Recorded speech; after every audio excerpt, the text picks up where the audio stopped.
We are live. So, another another stream. It's been a while since I've done this.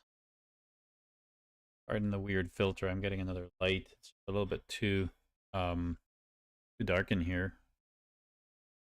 Green screen. Green enough. Anyway, hopefully audio is good. I'm just gonna check on my YouTube thing here. Like it's okay. So for today's episode, I'd like to just go in and kind of look at what was um, what was discussed online. It always comes up, branch per feature versus based development. First of all, at the end of this, I think show you that it doesn't really matter what you choose if you're doing event modeling and event sourcing. But for those that don't have the luxury of doing at least event sourcing, you might be able to do event modeling good if you can do event modeling, but you can't do event sourcing and you're forced to have a higher level of coupling because you have more models, abstractions that are used, places that are really driving the coupling high. This is the source of your pain for merge conflicts and TBD like that. Attacks, as I call them, are more prevalent. But if you do have an event model, traditional system will have the ability to at least walk yourself through, hopefully, most of the hell that you're going to be in. Not going to have to call in the other developers did the work in the other branches. Even if you're doing base development, you can get things that are in trunk that someone else put in that are not Cypher. And so let's just review here. We're going to use this our same old application here to show you how to do it. But we're going to focus on how to organize according to proper branches and also how those feature branches get integrated all along the way. So you have your continuous integration. No, long-lived branches do not live in isolation. It's up to you to integrate them, and you can. Every single thing you do in your long-lived branch, you can have a branch that lives forever as long as you're integrating all the time to test whether you're going to be off course or not. Then you're fine. And eventually, after a year of developing your feature, when you merge it to a release to the main trunk or wherever your release process is, you won't have hell and nightmares because you would have been integrating all along, getting feedback from how your changes are compatible with what everyone else. So often these things are conflated, things that are interwoven, and they're not. They are integrations. So we'll go in to show how this works in Git, and then we'll use our little application here that we designed that is really about running an open source unconference, which is kind of like a conference where people vote for what. And so this little application is kind of neat, and I'm gonna just jump in to the middle here and start implementing something that's already in here. Take any slices here, vertical slices off of this to try and implement that. But my goal here is to show you just how the Git history gets treated. So let's try and do that right now.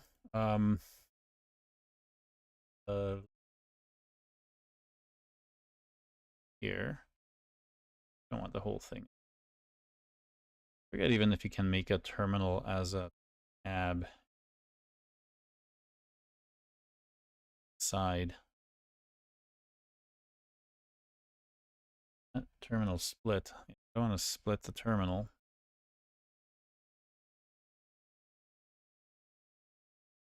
I think I can put it in the panel on the right. But I kind of don't want to. I sometimes have the AI stuff on. Okay, I don't know if our chat is live or not. It's the little thing up here is our chat. And so I want to see if this is actually working. So I don't see anyone audience. I didn't announce this really, so I just streamed. So I'm streaming, and sorry, nothing scheduled. Maybe we'll get into a better habit of having a scheduled stream every days. So let's see. Obviously, we have a really complex history here. If get log graph one line all decorate, see that we have branches here. So quite a bit of history in here. But let's start new. So we can do a git. I think there's a no root. I forget the syntax, but I used to do that. So create git commit new root serve directory. Okay, create a git commit new root new directory and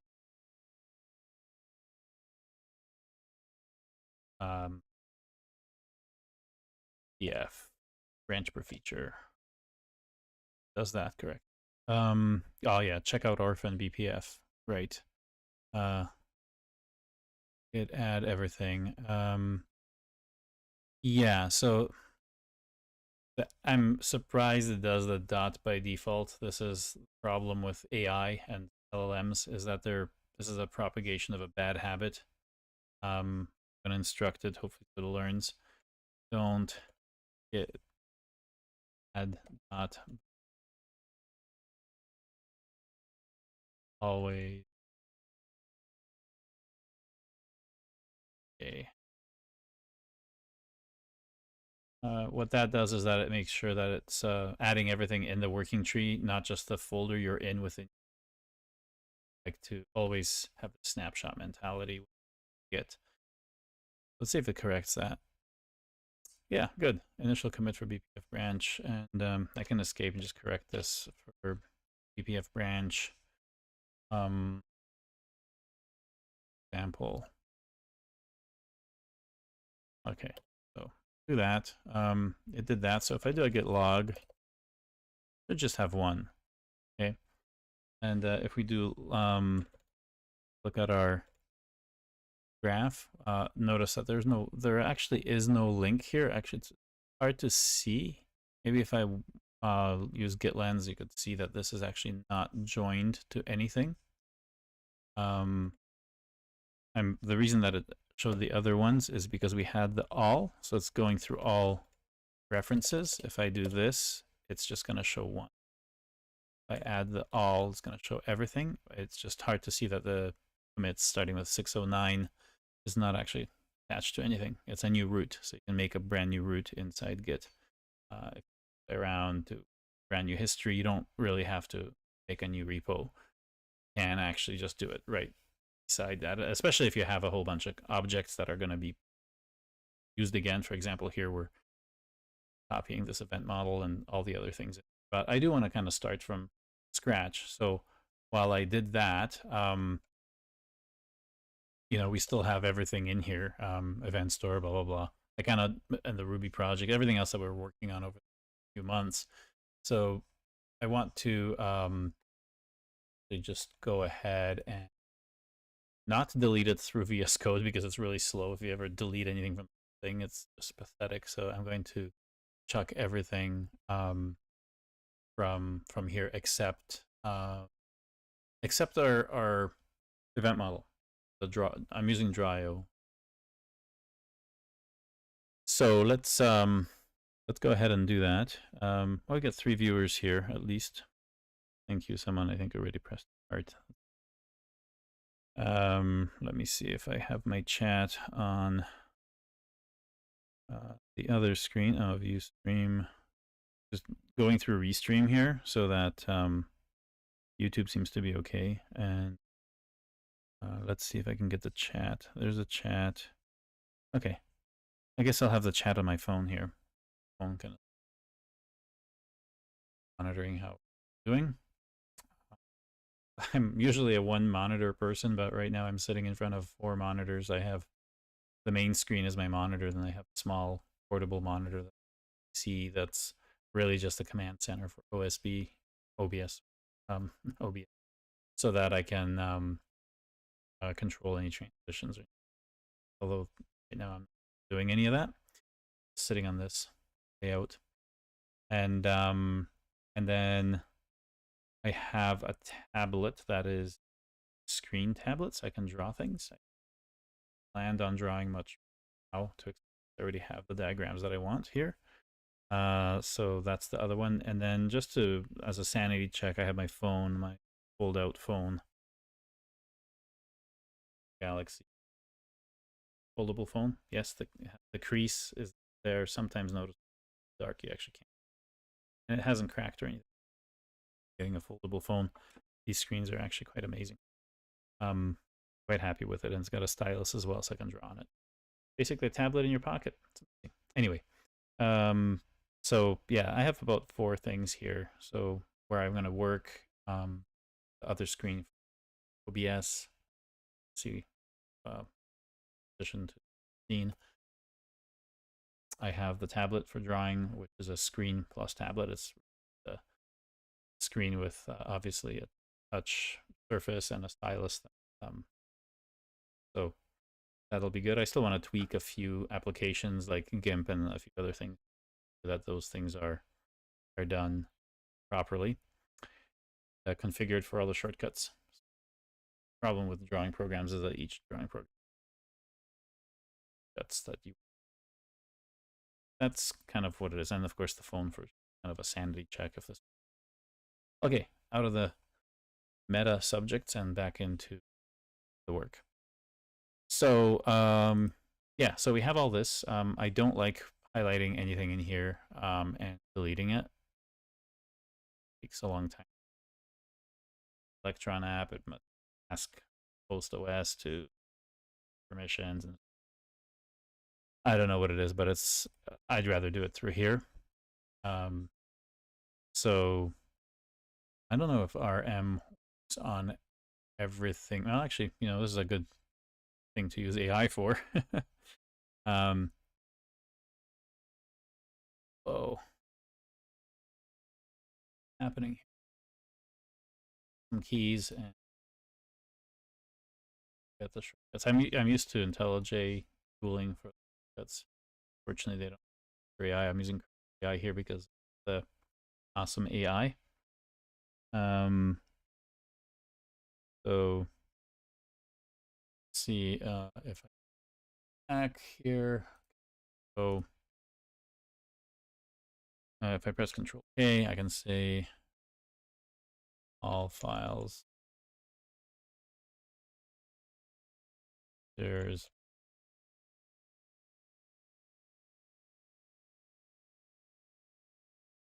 event model.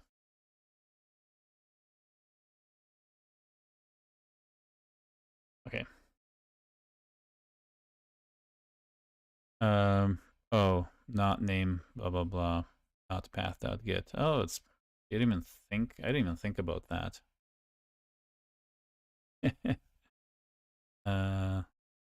Cool. I hope that that works. Here goes. Okay, I think it kept .get ignore, and we're still in that. So do another git trick here. Git it amend edit. That basically updates our previous all those things there. So so we got a Twitch problem. Interesting. Let me see. Twitch is not working. Thanks, Kevin. We're live on YouTube and X. So not sure why that's happening, but thanks Thanks, Kevin, for letting me know. Maybe I'm recording this. I'm going to use the content here to make a shorter video that's going to be actually out. So anyway, if you're on Twitch, my apologies. I don't know why that's streaming. YouTube seems to be working. So I can fix that for next time. Okay, I'll try after. So, but thanks for letting me know.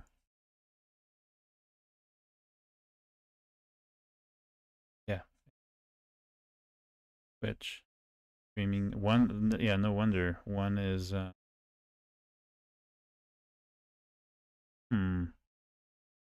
wonder if I can turn it off and on and see if it works. Off. Okay, so sending data back to Twitch. Probably check out.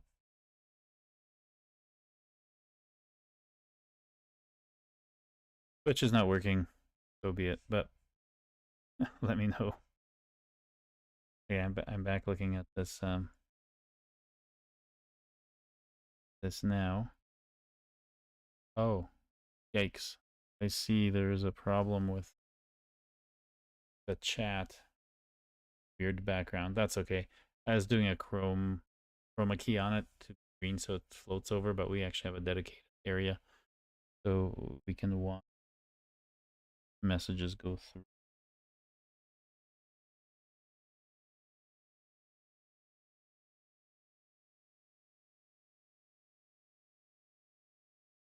Okay, let's say hello in here.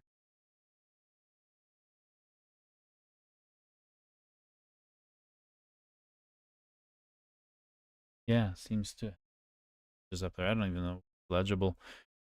I'm gonna have to the font size here. Okay, it sort of works. Okay, I can't actually answer X obviously. I guess anyone responding to stuff on X. Okay, back to it. So here we want to commit what we have here. Actually, I want to add everything. So git status, it'll show a bunch of stuff deleted. No changes added to commit. So I'm going to git add a, which is the whole state of it, which means you don't have to git rm. If we status, you see that it's showing us all the things deleted, which is good. And now we can do the git commit amend no edit, so we keep the same message. Obviously, it's a different snapshot, so it's going to have a different commit, but we haven't pushed this up. It's also sitting away from the history because we have root in Git, so that should be good. Anyway, Kevin, if you're listening, hopefully Twitch is back on. Not sure why it went off. I'll have to check the integration. So yeah, let's do that. So if we do a git log, it should show just that one. We do stat on it, show us we only have our diagram in here and our git ignore file. So we have a brand new clean slate with. And let's just review again what we're going to demonstrate here so people don't feel lost. So when we start a new feature, start from a common commit, click here, and then start building our feature. And as we do that, we integrate. Else is working another feature. They're also merging with this integration branch. So we're doing something that's kind of sketchy, like we're throwing each other off, stepping on each other's toes. We'll find out these with here. Anyone's some weird problems.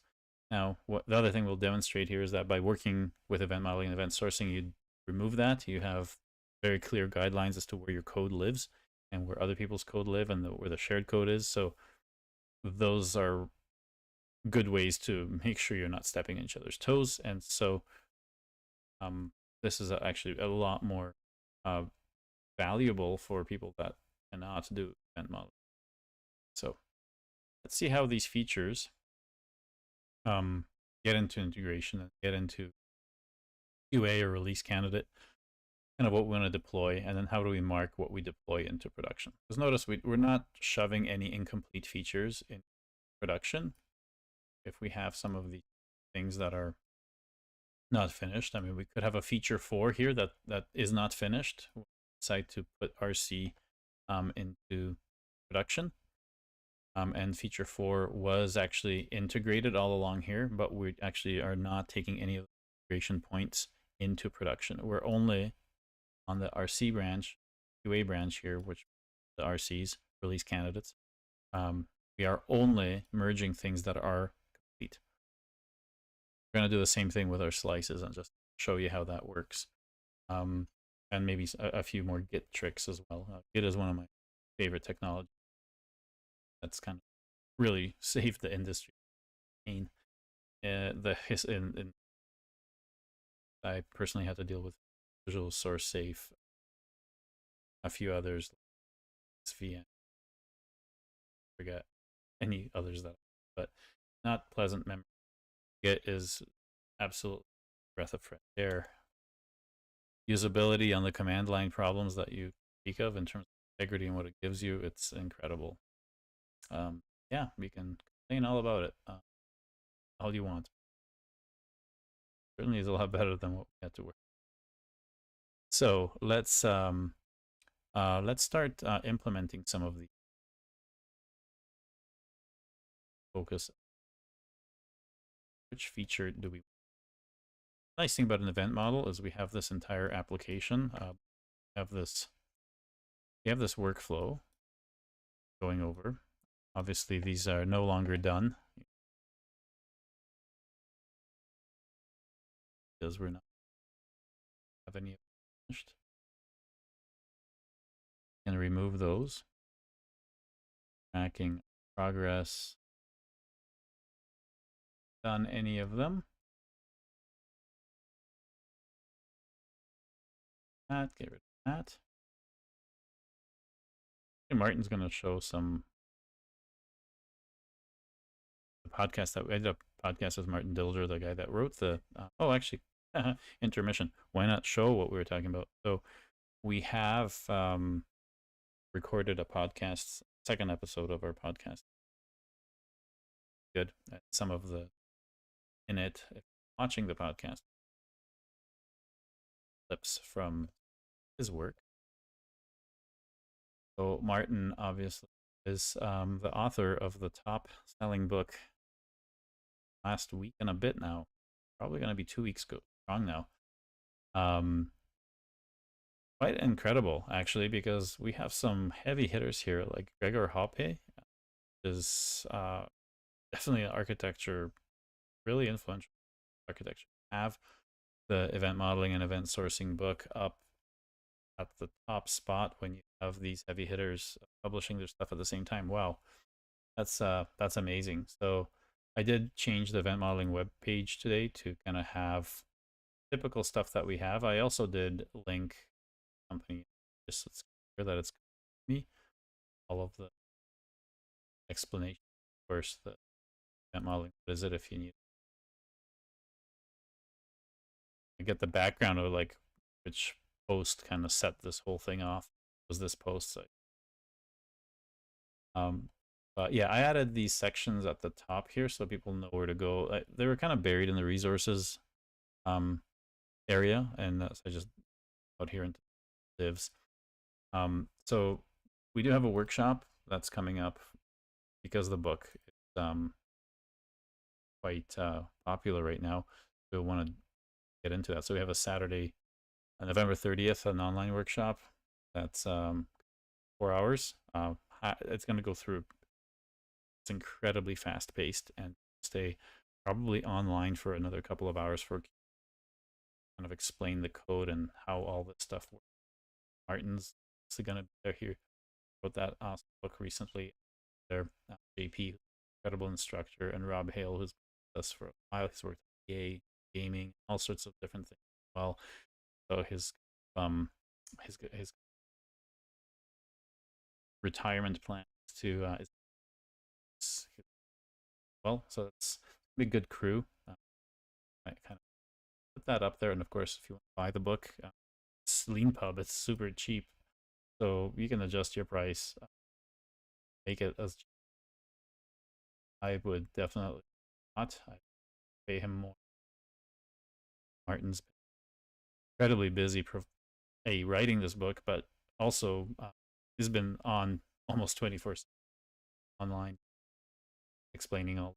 So yeah, definitely definitely buy it if there's some deals, I guess, for team members if you wanted that. It's a great book for if people want to use this methodology. It gets you from how to do it, examples and everything. Self and Gabriel wrote forwards for it, so you can read through those why we're excited about it. And yeah, so you can buy the book. Then, of course, there's a newsletter that we're basically going writing up once a week for all these different topics.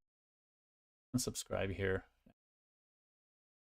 That also the podcast. Don't laugh. I haven't put any styling in, but I just wanted the RSS in there. Go and have a RSS feed podcast slash .xml up here. Oh.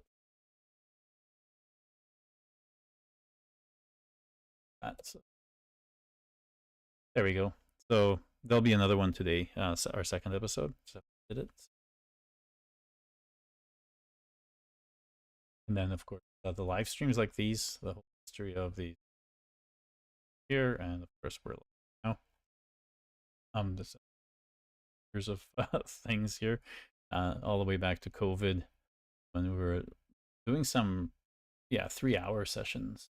People, these were like this was the replacement for meetups during COVID, so we covered a lot of stuff. Live ones, I think a lot of them are missing too. I think I was trying to some of the episodes, and unfortunately deleted some of the live streams. But I do have them recorded somewhere. Hard disk, good stuff. So yeah, you can see good era. Line forced to do it online, but anyway, nice to be back on here. Doing something a little bit nicer to your eyes, obviously. Dark background instead of that white Miro background. I'm trying to use Draw.io with dark background. Watching this at night or in a dark room, especially in the winter, it's not going to burn your retinas. Yeah. The audio cuts out almost every other sentence. Oh my goodness. That's very strange. Okay. Not sure what's going on here. Let me turn off some of the filters. Thanks for the feedback, guys. Let me know how there is filters. I think the noise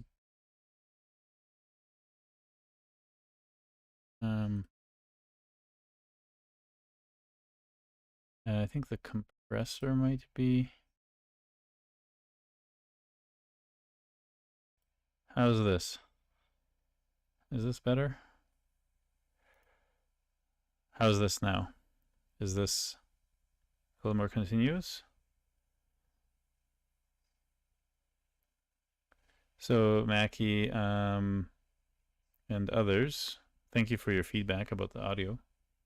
I did repave my computer, and my OBS settings from the previous streams were not there. I just thought it would be very easy to set up. So yeah, so I'm gonna try and see if I can get the gain and everything else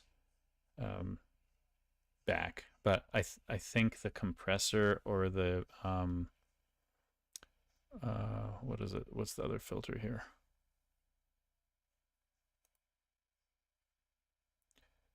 you can hear too many things, I think, now. So I think there's a noise gate. Let's see, filters. Okay, so if I turn the noise gate on, it's probably threshold. Well, open threshold and oh, I see. Yeah, it's probably open and closed threshold is too much. Act time, hold time. I think it's a noise gate. I think the compressor is okay. Okay, now the compressor is back on. So anyway, let me know. This is the compressor on, but no noise gate. Let me know which is better. I'm just gonna turn both of them on, and the noise suppression seems to be all right. So okay, now it's just noise suppression, no compressor, no noise gate. Anyway, we'll see how that goes. But thanks for letting me know. It looked like on the mic output, I guess the monitor, it shows enough. Like it looked like it was doing fine. I should have probably had a monitor in my ear just to see how it goes. But all right, that problem is solved. So yeah, so the live streams are here. You can listen to the podcast, buy the book. Yeah, like I said, all of these things were kind of buried in the resources here. It's still there. We have stickers here, some talks that I gave and other people have given in other places. I now linked to the Miro tool that Martin has built as well in the tooling here. So yeah, again, this is kind of, I didn't really want to touch eventmodeling.org for a long time so that it would stay kind of constant and people could trust that it wasn't going to change too much, but I've just added a few little things here.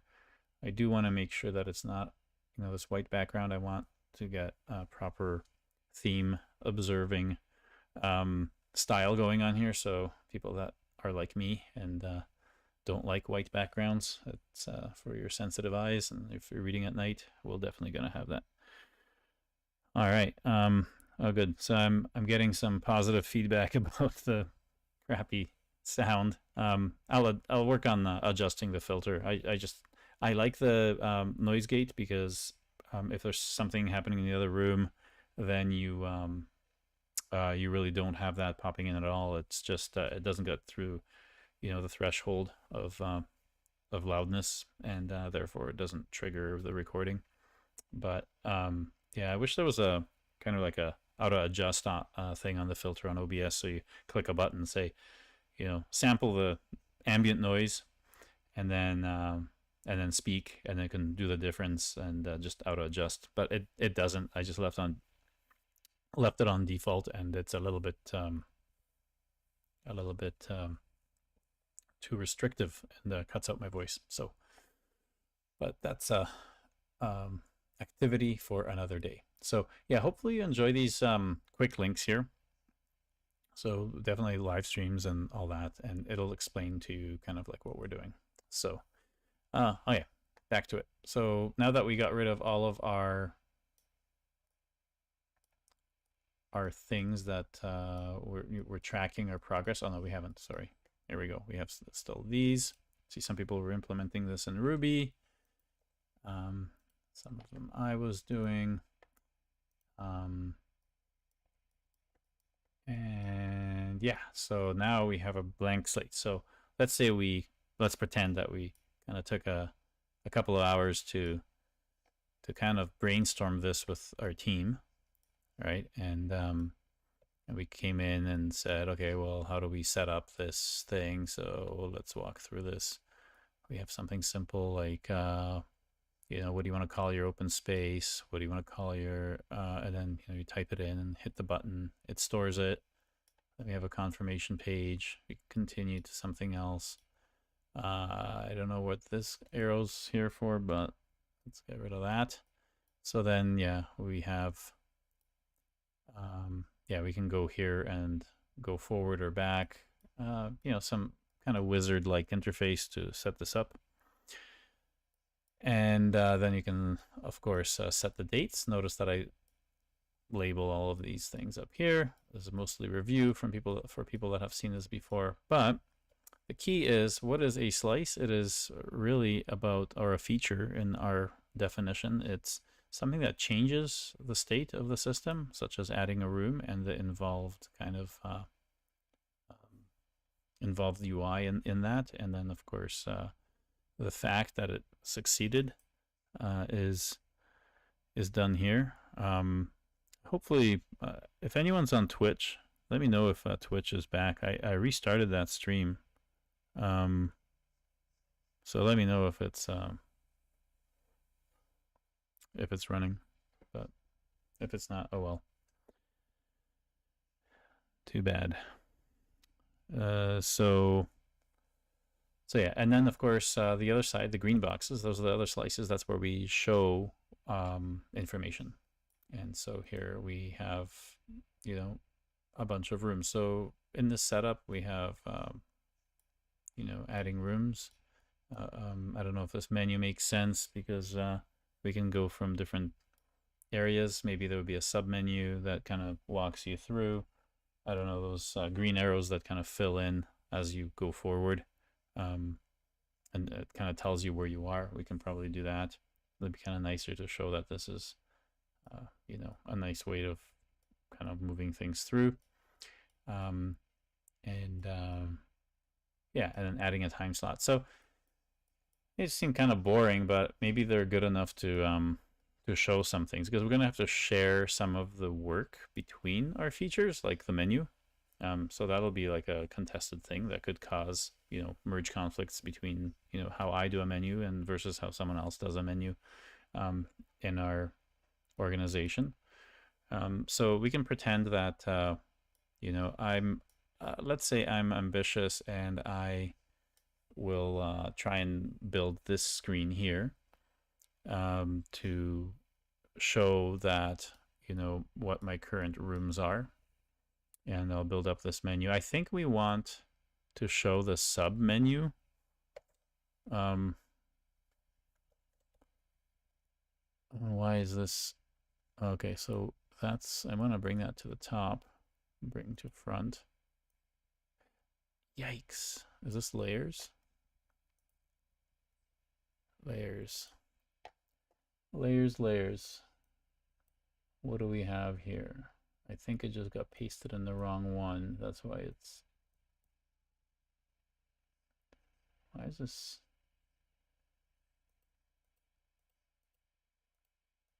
Oh, I see. So it got pasted into the wrong one. Okay, so I'm just going to delete that. Oops. Delete that, and I want to be on the event model. I don't want to talk about the communication stuff because this is where I would kind of mark off that I'm working on this, which is another interesting topic. Where do we keep the work on the actual event model? That might be something that's in main. But let's just keep things on here for now. So let's add this, and in here we want to, come on, that's the wrong one. Let's edit it here so we're not making a problem. So under the setup, we are actually in something called rooms. And what do we have before that? So before that we had dates, and before that we had the name. So name, date, and then rooms. So name, dates, and then we have rooms. And then after that we have time slots.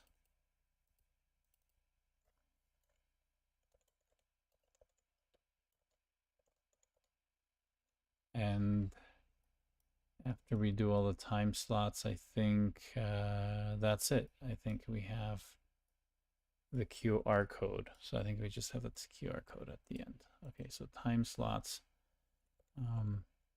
So that's kind of all of the pieces of setting up an event. Again, this kind of looks cruddy in terms of like just having forms, but it does have a flow. Like you kind of want to come up with a name first, then you want to say when it's happening, then you want to kind of explain the venue, how many rooms there are, then you kind of want to explain your plan, you know, what sessions you have in there, and then once you're done all that, then I guess it's okay to have a QR code that then you can show your participants. So let's do that QR code for inviting that, and let's just make this a little bit wider, a little bit more wide. Okay, and then we can put that here. Unfortunately, we got it's a little bit too small for all of this. Well, of course, we need to add, do that.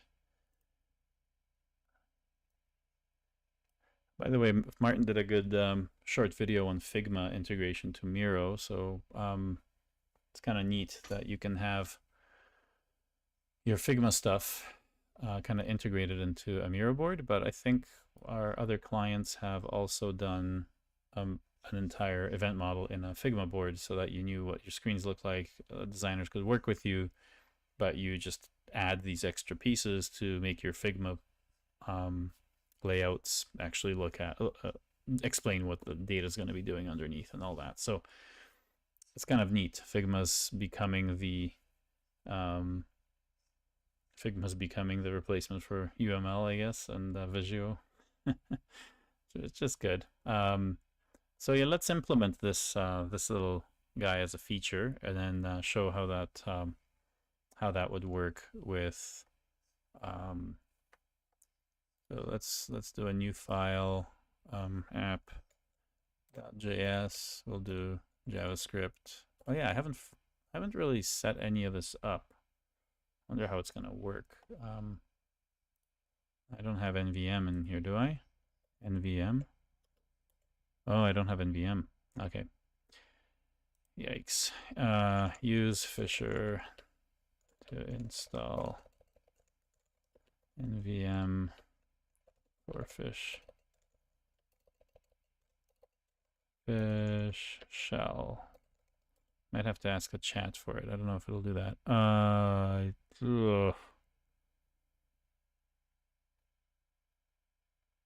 don't think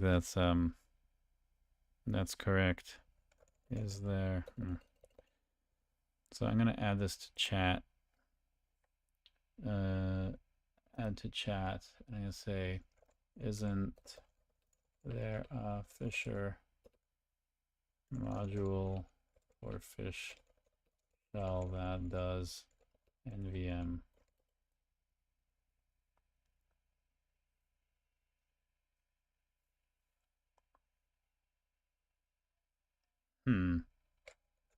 Can't I use Fisher? Pretty sure there's a Fisher thing. This is where Google might be better. First install Fisher. I have Fisher. Okay. Oh, there is an NVM fish. That's what I thought. Okay, so I'll copy this. I know I don't need any of that. Control C. Okay. Okay, cool. So, first of all, get status. What do we have here? We have app.js and we have the Draw.io. So we'll do git add event model Draw.io, and then we do git commit. I just want to add that because that's kind of a better place to start without all those other pieces in there. Okay, good. So we have that. Now git status. We only have our app.js, which obviously is empty, but we don't have NVM yet. I just wanted to say hello world.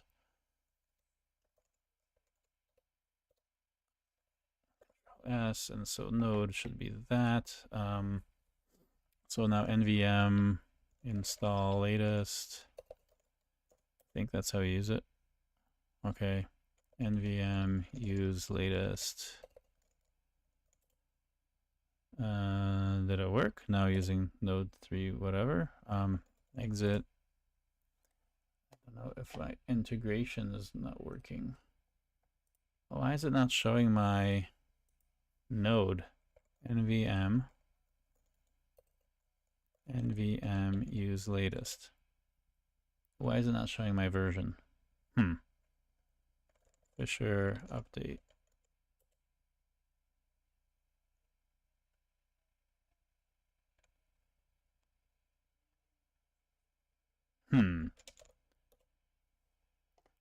Usually shows me which version. Use latest. Yeah, it's not giving me the which version I'm using. Okay, whatever.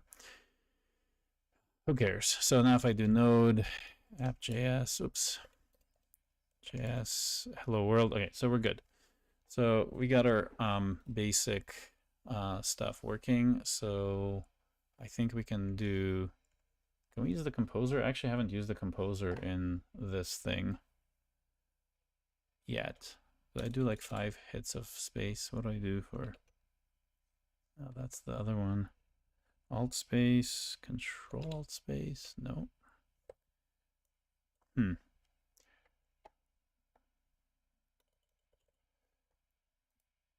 Where is my cursor? Stop. Open in chat editor, new chat.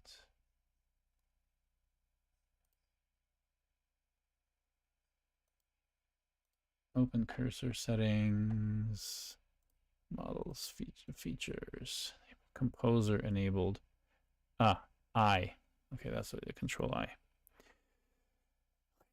I rarely use composer because I think it was kind of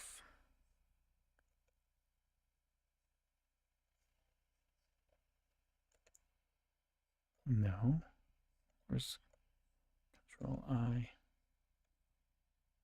Okay, we won't use composer. I gotta play around with that. I kind of want to not hand over the whole solution to AI. I want to do it myself. I can kind of do it this way here. App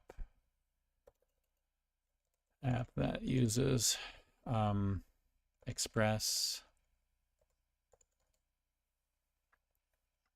to show forms and uses mustache type of view engine. Okay, so if we have that, we can do, okay, do that. And then we need a package JSON, so npm install express.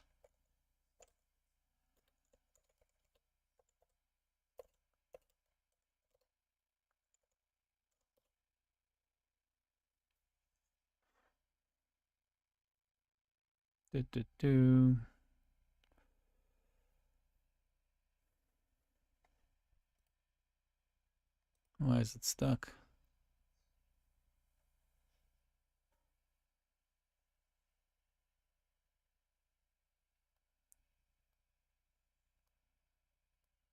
Wow. Okay. Did it make a package JSON?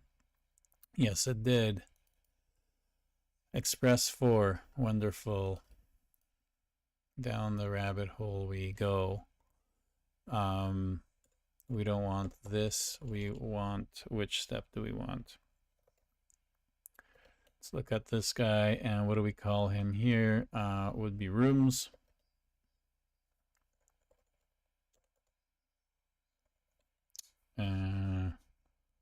Yeah. Rooms, render rooms. Good. Okay, we need to listen to that. Yes, thank you. Servers running to that. Render, okay. I need to render a view. Render a view of rooms as in a collection of rooms. rooms, rooms, rooms, and I want this to just be inlined for now. Room 1, room 2, room 3, sure. That sounds good. Next, we need to actually make the views. New folder, I think it's views. And then let's add a new chat because I forget how to do this. And we're going to chat with the code base. Need to add views. I need to add a view for rooms. I'm so glad I don't have to learn a lot of this JS framework stuff. This is perfect use of AI. So, oh yeah, we have Mustache Express. Definitely do that. Yes, please. Thank you. And then we have to npm install. What do we have there? Mustache Express.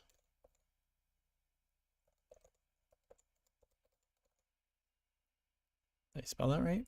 Mustache. Okay. Mustache is spelled correctly. Goody. That's done. Oh, and view engine. We already set that. Yes. Okay. And then we have available rooms. Okay, so we can apply that. Accept. Okay, so put it in the right place. That's actually pretty good. Cursor used to have a problem with creating files and dumping stuff in. So if you ever used the AI Engineer, that's a command line version of this sort of thing, it was tedious from the command line, but it sort of did this. I think it's better than IDE. What I really want is this as a plugin to JetBrains, because I cannot stand VS Code, the fact that it's a Express app, and it's just incredibly clunky. So hopefully at some point JetBrains and the Cursor people will come to their senses and build something that's just going to blow everything out of the water. So we have that, we have this, we have rooms, blah, blah, blah. And okay, I think we can kind of run this node. App.js, it's running on port 30. So let's go and see. Should probably do local host. 1313 is from Hugo. Hugo serve is kind of what it does. So 3000/rooms. Hey, all right, we got it. Kind of looks ugly though, doesn't it? So anyway, 1 second here.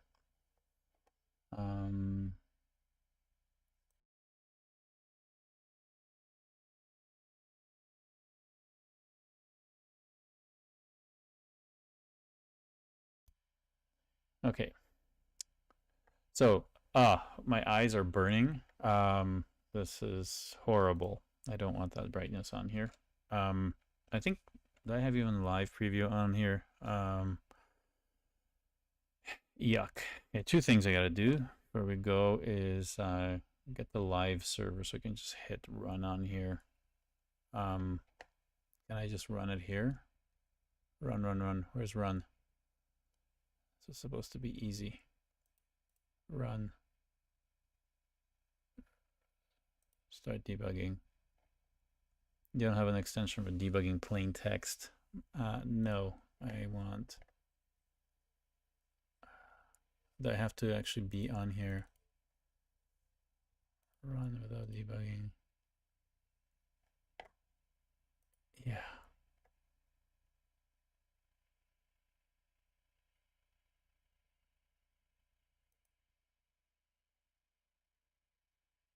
Grown. I'll just run it from a command line. I can't be bothered to set up VS Code right now. So fine, we'll do that. What I wanted to do is do that. Okay, yeah. The style is not modern CSS include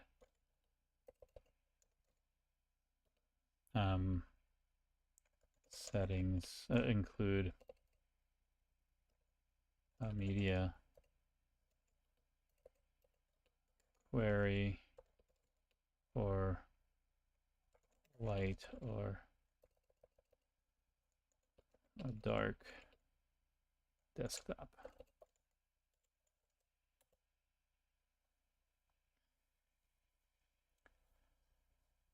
This won't burn my eyes anymore. These lights are actually burning my eyes, but anyway. Fix that soon enough. All right, this looks like some, whoa. Padding, font, line height. Okay, lots of stuff. Oh my God. Gotta have, if you guys want to remove the Twitch idiots that are spamming, thanks.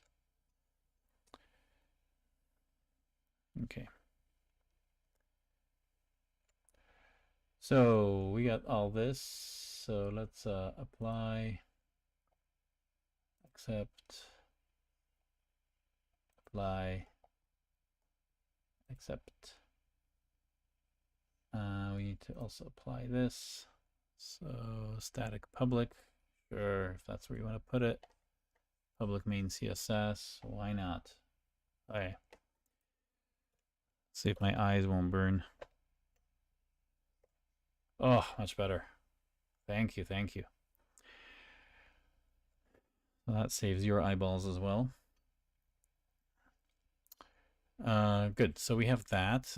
We just need to add, so now we can just go straight to here and add some of the other things. We wanted to see over here what we have. So I have a menu with these things. I don't know if I can actually upload the screen capture of this. I wonder if Cursor's smart enough. Can it actually can I paste a picture of what I want?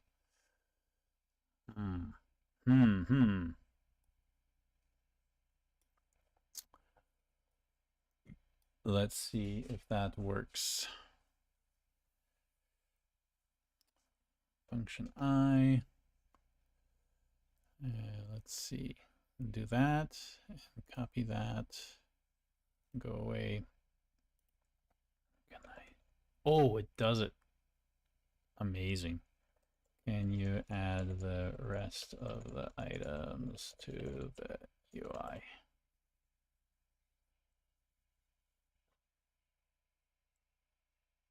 Shoot. I did the wrong thing. I need to be in the other here. And I want to do that with the current code base. Let's see if that does it. See, keeping the solution nice and tiny is good. It doesn't have a lot of context to send. Oh my goodness. Would you look at that?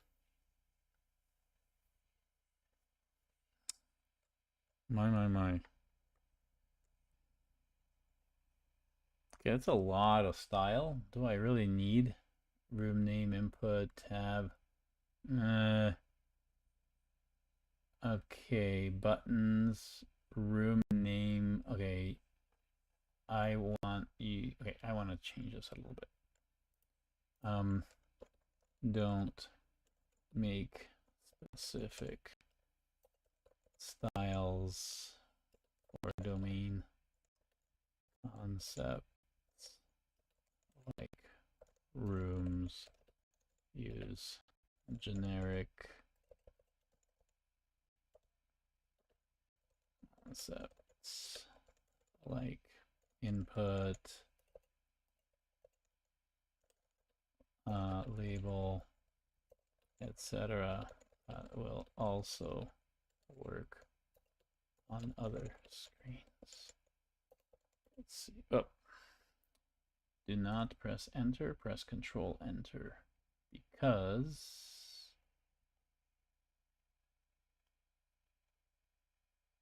where do we have our Okay, here, use control, okay, control enter to use the code base. So that's kind of what we want.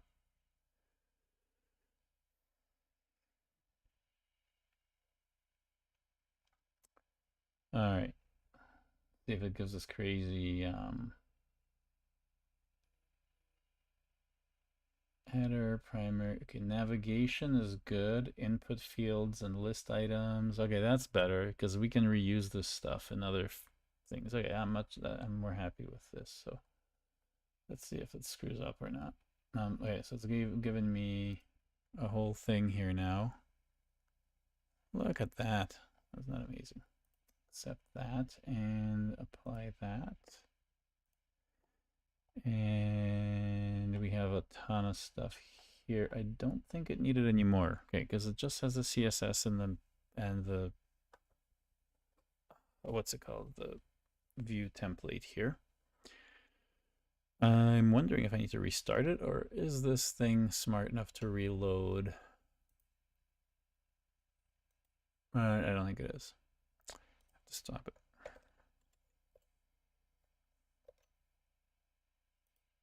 Ah, look at that. Isn't that insane how good that is? All right. So it's getting the dynamically through that. Okay, so let's just say that we have the basic form here. And just add this. So git add a, and we have our UI. We're kind of walking backwards through it. So in here we have this git status. Right. Okay.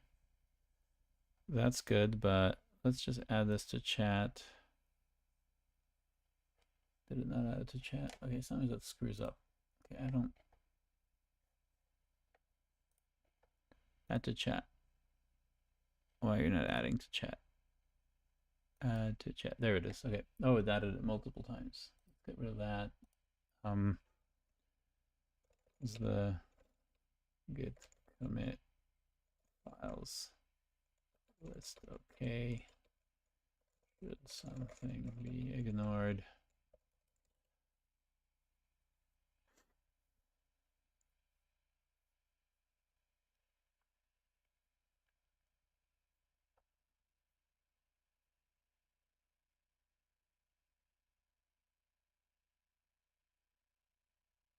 Yeah, I don't want to bother until I see these things come up.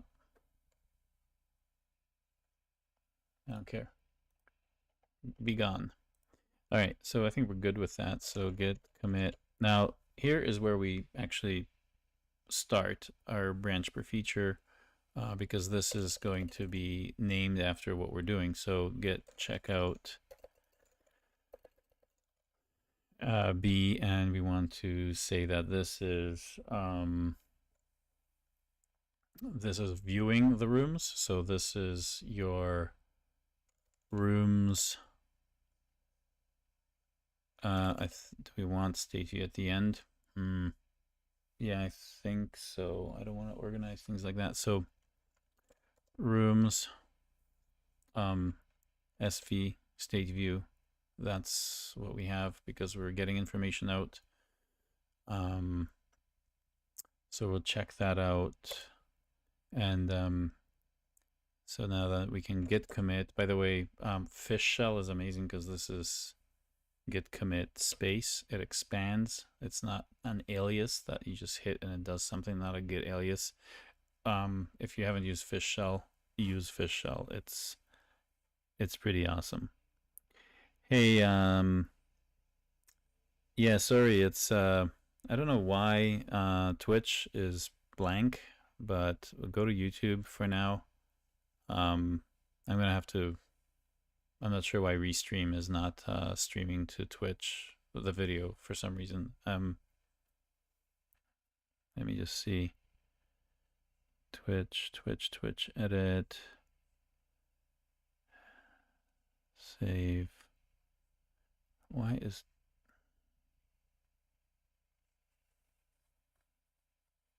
I don't know what's going on, but sorry for those on Twitch. Why, I don't know. I'm not sure why you're not seeing what's going on.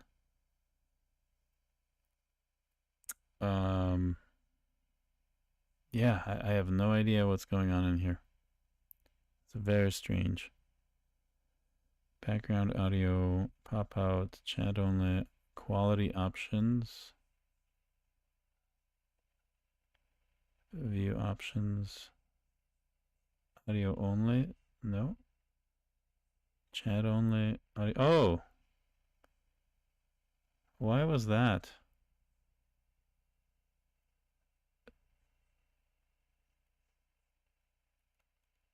That's very bizarre. Okay, so it's got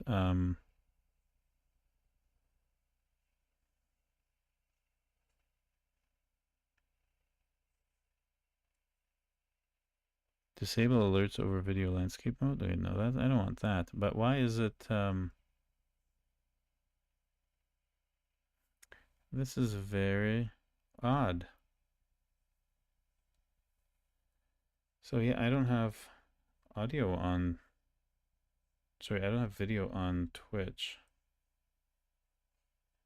I don't know why. That's very strange. Okay, I'm looking at it right now.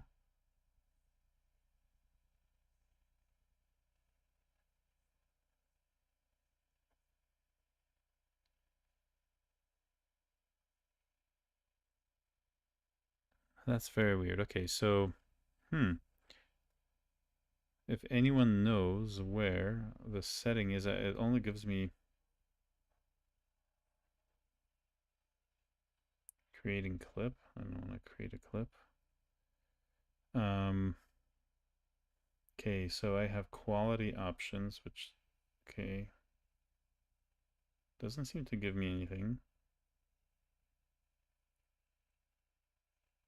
It just says auto, chat only, audio only. Okay, now it's off, so apply. It's a mystery to me why it's going everywhere else but not to Twitch. I don't know. Maybe maybe the quality's too high. I know that I think it only did 720p. No, 1080. It should be doing 1080p, but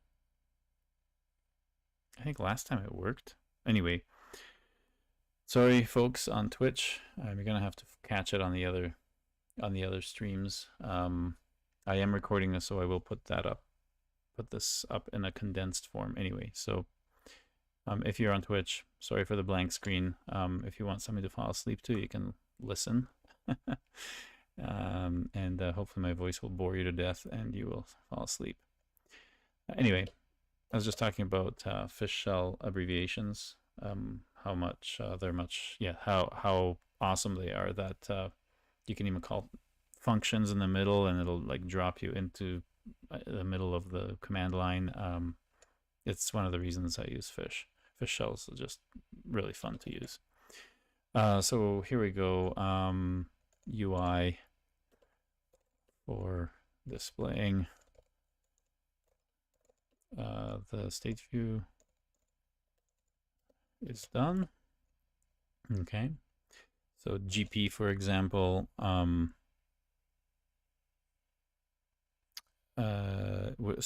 GP space will be git push, which is good.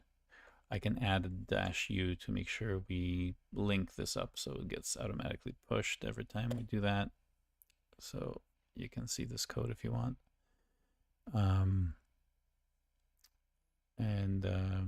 Yeah, so that's that. Let me just switch away from Twitch and go back to my restream stuff. Sorry, just got distracted, but I'll try to periodically remind people on Twitch that the video feed is not working, but it's working on YouTube, it's working on LinkedIn, and it's working on X. So go to one of those to watch. Unfortunately, I know some people don't like YouTube, but Anyway, I'm not here to be a streamer. This is all reference material to how we work. So I'm not here trying to be monetized or whatever. I should probably just have music playing that should be demonetized right away, just so people have fun and can't use any of this for anything else because of copyright stuff. I wonder if people do that, just like put on, the radio in the background, and no one can use anything from there. Of course, with AI, you can probably get it all out of there. But if you had enough motivation, but for most, that's probably not it. Not gonna happen. Okay, let's go back to our chats where I can see you guys chatting. Chat. God. No, so yeah, everyone else is. It's not yours. It's nothing to do with your Twitch. It's with it's something to do with Restream or my stream. Anyway, I might ask Restream what they have really good support. I'm gonna ping them and see if I have a wrong setting. I repaved my computer and all the settings were brand new. Just wanted to start fresh. So anyway, okay, so we've done part of our. Let's just review what we've done here. So we've kind of done most of the UI for this here.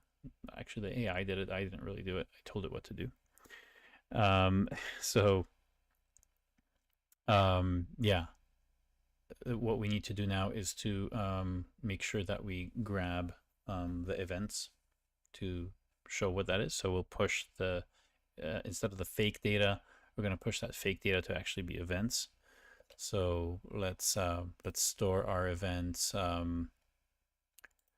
Let's store our events in something called an event. What should we call it? Event repo? No, events. Events? No. Events database? Event stream? Maybe an event stream. Ledger? Could call it ledger. New folder. Call it event stream. Goody. Okay. So the cool thing about this, because event modeling and event sourcing kind of follows the same patterns, you could dump those patterns into the AI settings here. Let me just show you where that is. So you go to general, you have rules for AI. So for example, always store events in the root folder under event stream directory. Always call events by their type.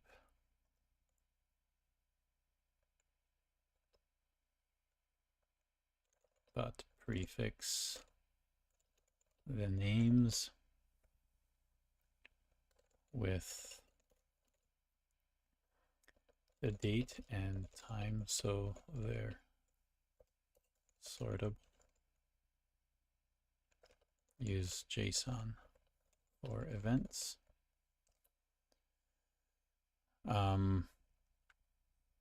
Yeah, and you can also put some code in here. So the minute that we get some patterns established, we'll dump more into here. And then you'll notice that, the minute we press a key or even breathe the hint of what we want, it'll do exactly what we want. So this is one of the nicest thing about coding these days, is that we really let the machine do a lot of the remembering.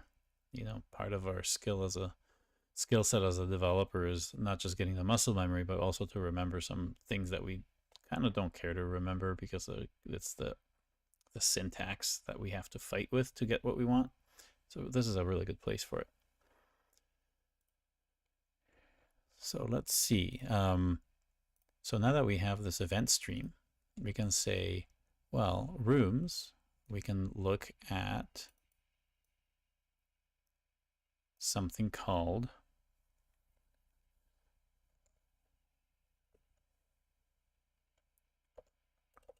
rooms, state, view. Come on. Okay, good. So now that we have that out of the way, this is all, I kind of want to have this out of the way up here.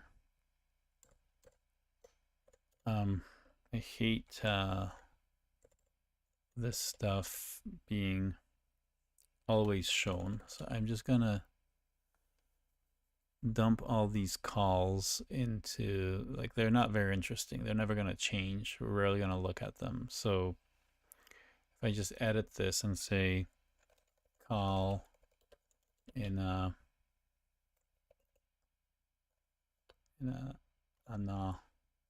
anonymous function. So I shrink the code. Okay, so now that that's done, I get this little doohickey and it hides all that crap away. Good. Good, good, good. Can I actually give it a name?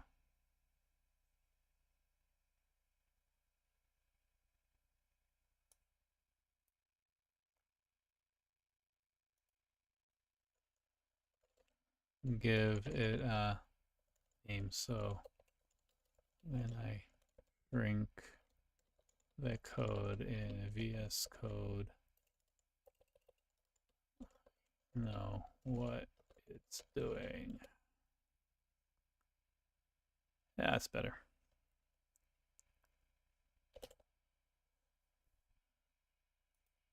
Much better. Okay. Good, good, good. So yeah, I'd like to have all the rest of this crap in there as well, but it's really hard to. I guess that's as good as it gets.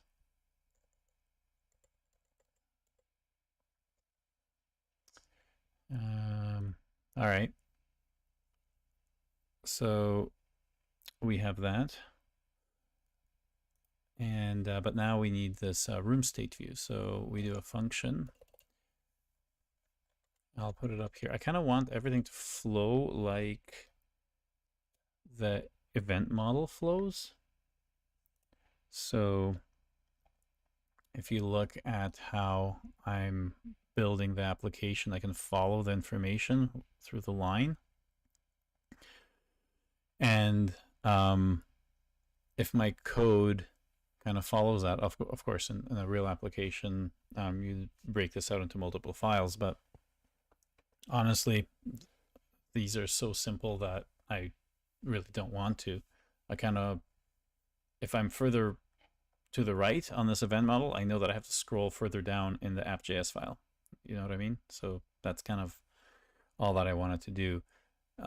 To take an extreme view of this approach, there's no, there's a reason you might want to put this file actually into the code here as well, because that screen comes into play at around that step in this file, right? So instead of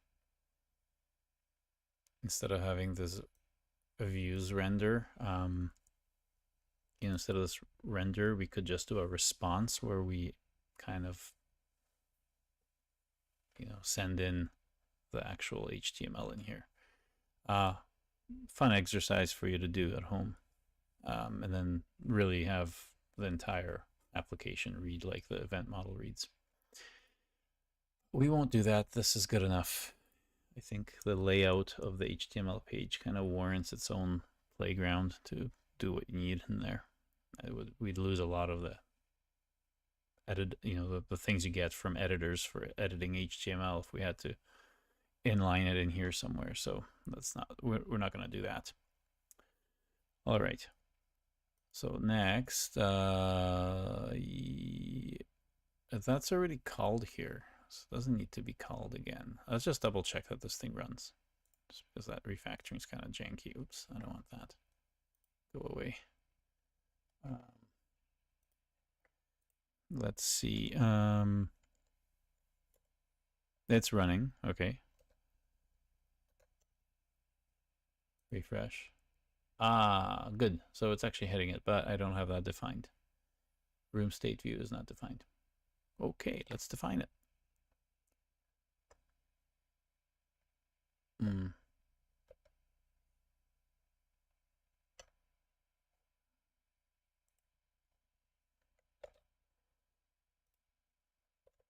Okay, so what I was getting at is that I want the function to be here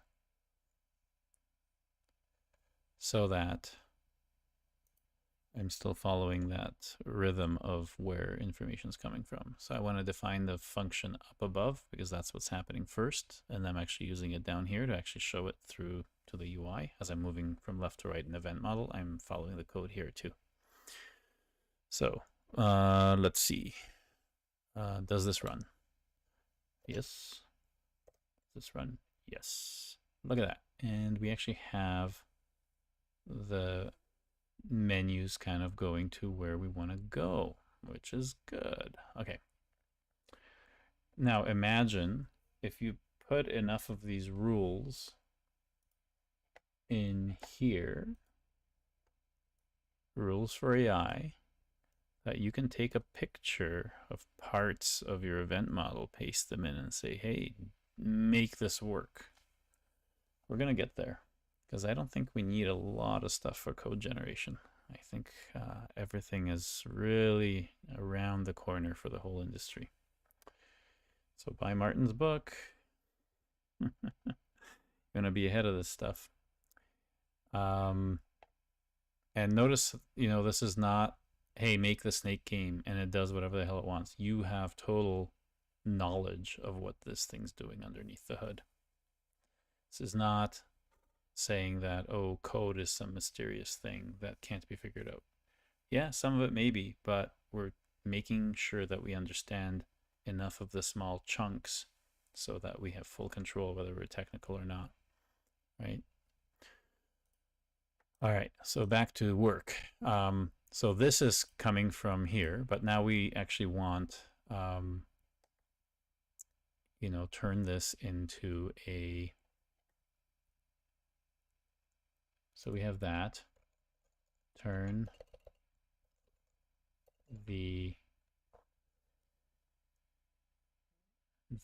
let's see, turn the static room data into JSON events in the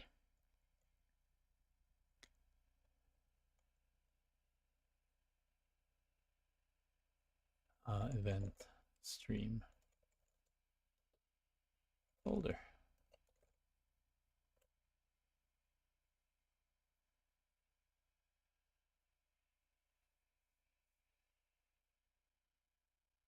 Can it do it? Because we're asking for data now instead of code. Whoa, it's doing way too much. No. You're getting ahead of yourself. I actually want the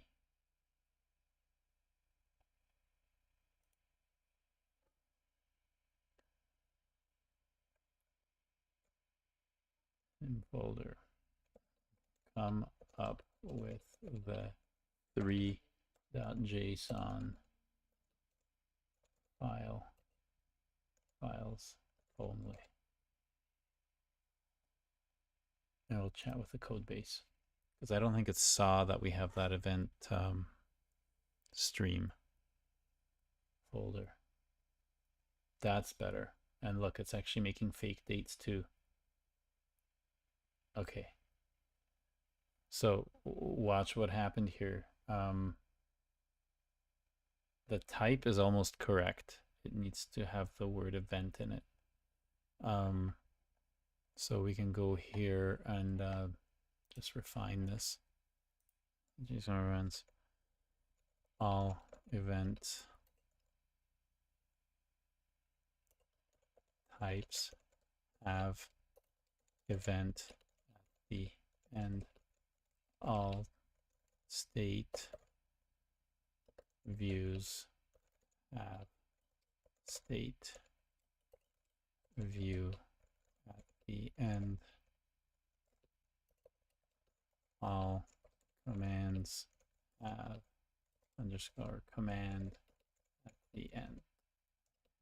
All what else do we have? All read model, oh, state views, that. I think that's all we have for now. Okay.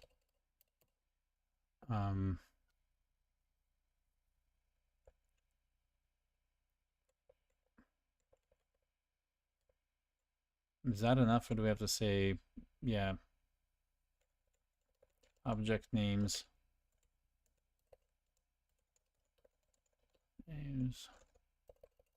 and file names should follow this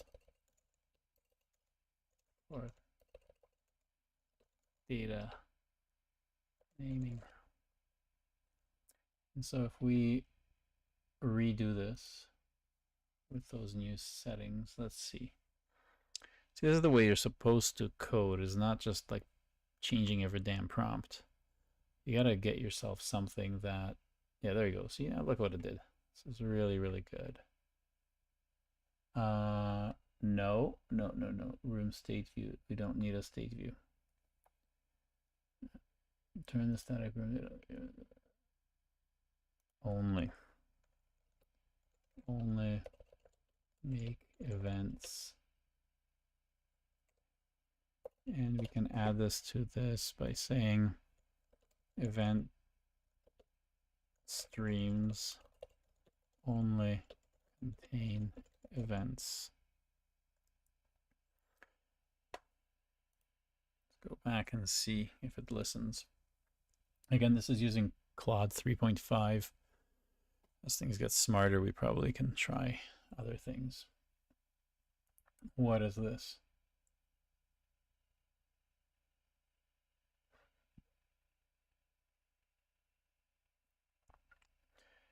Room added event.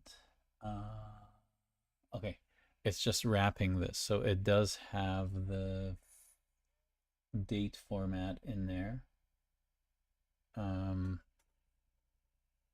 Good.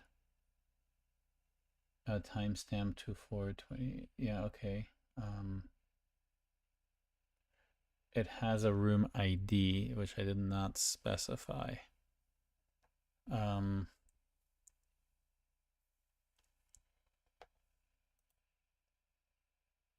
you can see, don't add any extra info. Fields.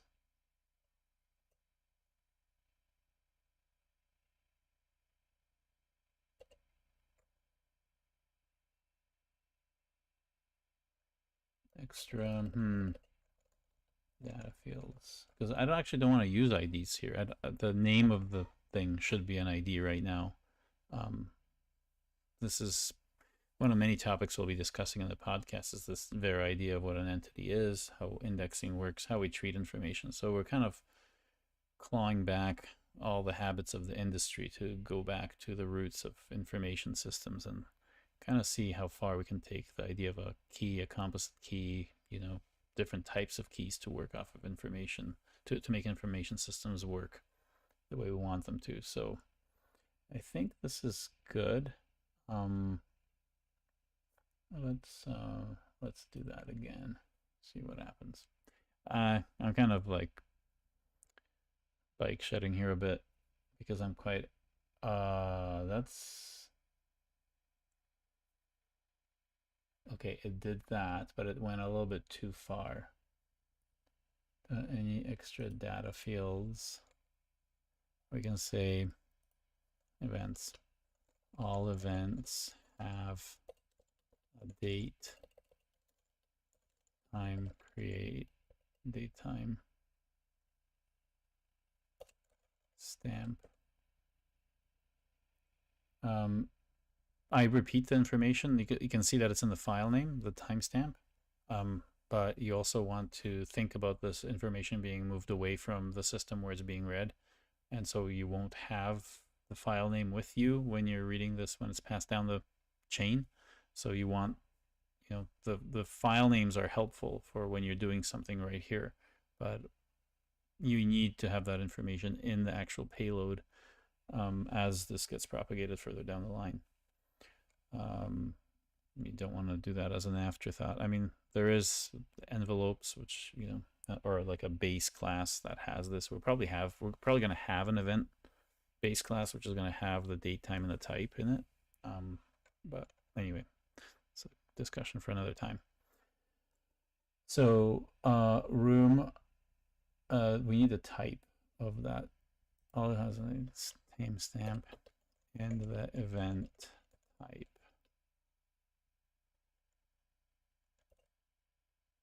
Okay, let's see if that'll override our prompt.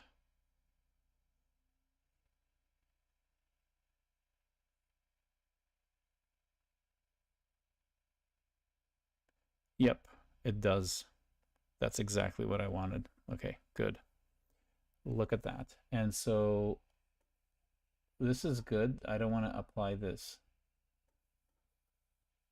Based on the code 3, adding rooms, looking at the view has a list item. Why is that trying to change? What's wrong with my mustache stuff? Why is it trying to do this? Class rooms list item dot. Why would it want to change this? Okay, I think it doesn't want to change it, but I think the way that cursor works is that any code snippet that it sees, it automatically puts a apply. So if it's a direct copy of what's in the code, it won't do anything. Interesting. So let's apply this thing, which doesn't do anything.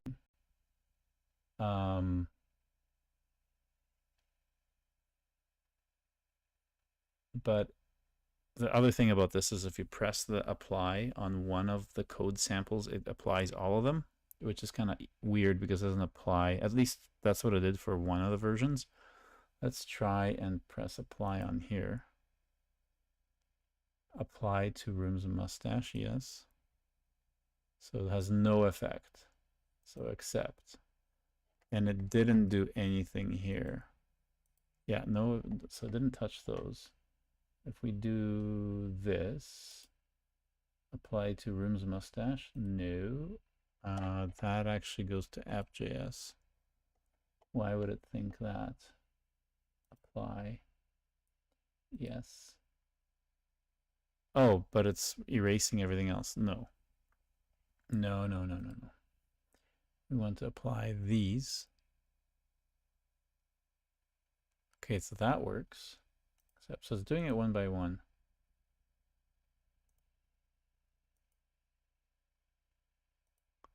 Okay, so it's created some fake events. And this is what we do when we kind of jump into a workflow in the middle. So instead of using mocks and all this other crap, we abstract behavior, especially past behavior, as events.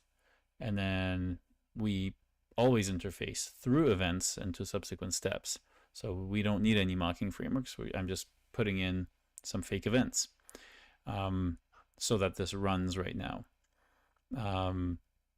I would not commit this. You know, I might script it to say, you know, testing environment, right?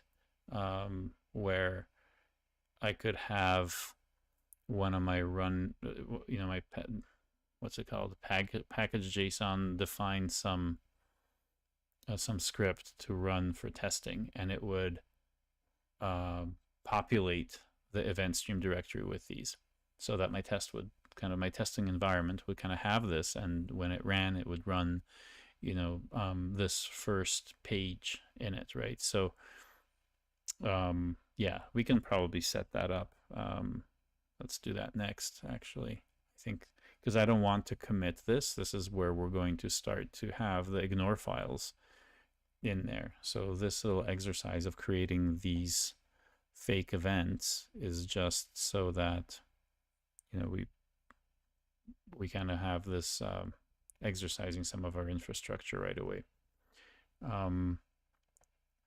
So yeah, let's close these events because we know what they are. We have room 1, 2, and 3, which is, I guess, a valid thing. It could be a conference held in a boring hotel that doesn't name their conference rooms after mountains or whatever, just calls them room 1, 2, and 3.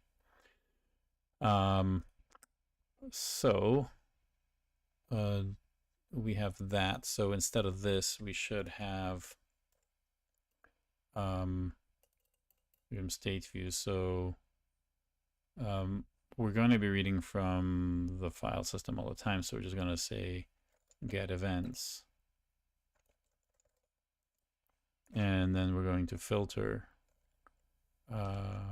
reduce,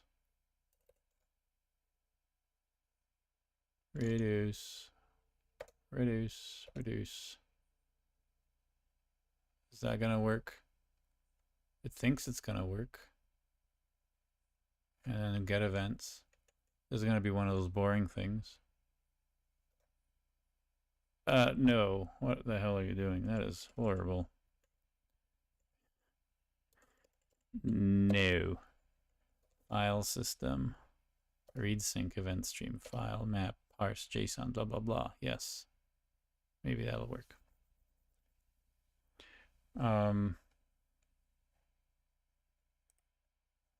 Goody. Let's try that. So it's running on this. Yeah, I figured it would be kind of optimistic thinking that it would work. FS is not defined. Oh, good. Yes, of course, require.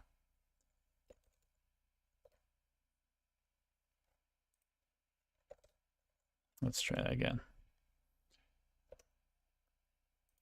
Oh my goodness. Look at that.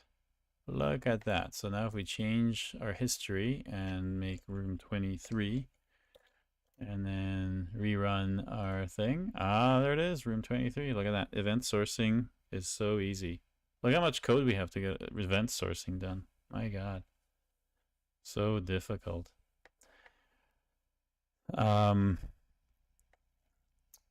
So what do we do next? So are we done with this part? Well, let's kind of, I think we sort of are. Let's say that my friend, my colleague, is kind of starting to go back into Git and how this affects development. Let's say my friend is starting the other part of this workflow. And, oh, we forgot to mark that we're working on it. Oh, who knows? So what part did we kind of do? We did this part. We did this part, right? We're in the rooms thing where we're adding them. So now I want to say, okay, I have a communication layer here, see? So that I can turn off that layer. If I just want to work on the event model itself, I can turn off, you know, what everyone's looking at and whatever. Miro actually recently got layers as well, so we can do that stuff there as well. So let's just see, what does that mean for me? Generic rectangle, yes. And I want to say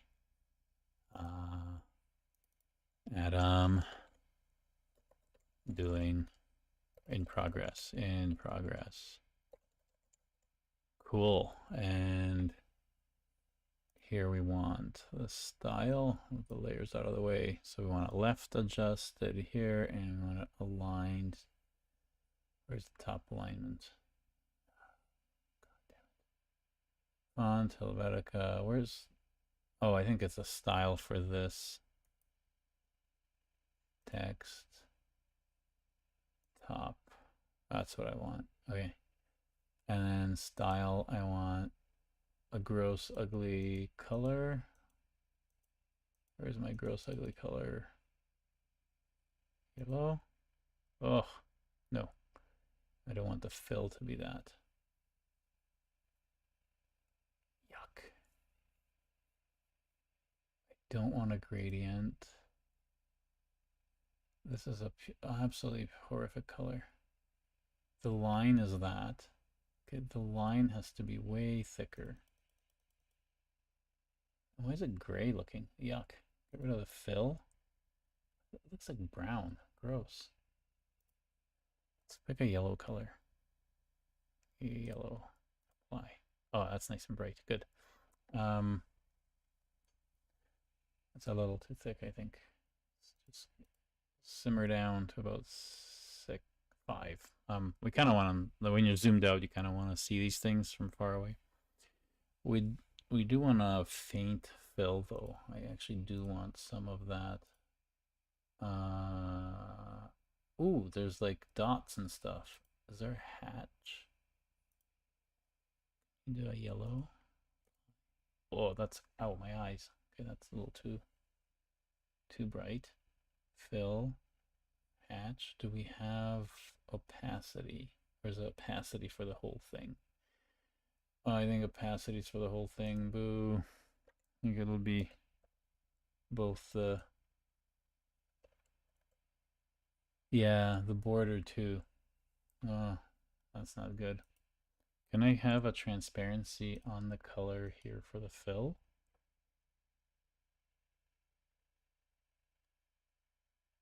It doesn't have it. It has like the absolute color of transparent. That's kind of crap. Oh, my eyes. It's too bright. Hatch dots. Oh, that's solid. Dots. Oh yeah, that really hurts my head. Crosshatch. Okay, that's bad. Dashed. Oh, that's even worse. Zigzag line. All right. It's not gonna work. My eyes. Back to. You know what? We're just not gonna fill. But I do want that yucky, ugly yellow color for my text.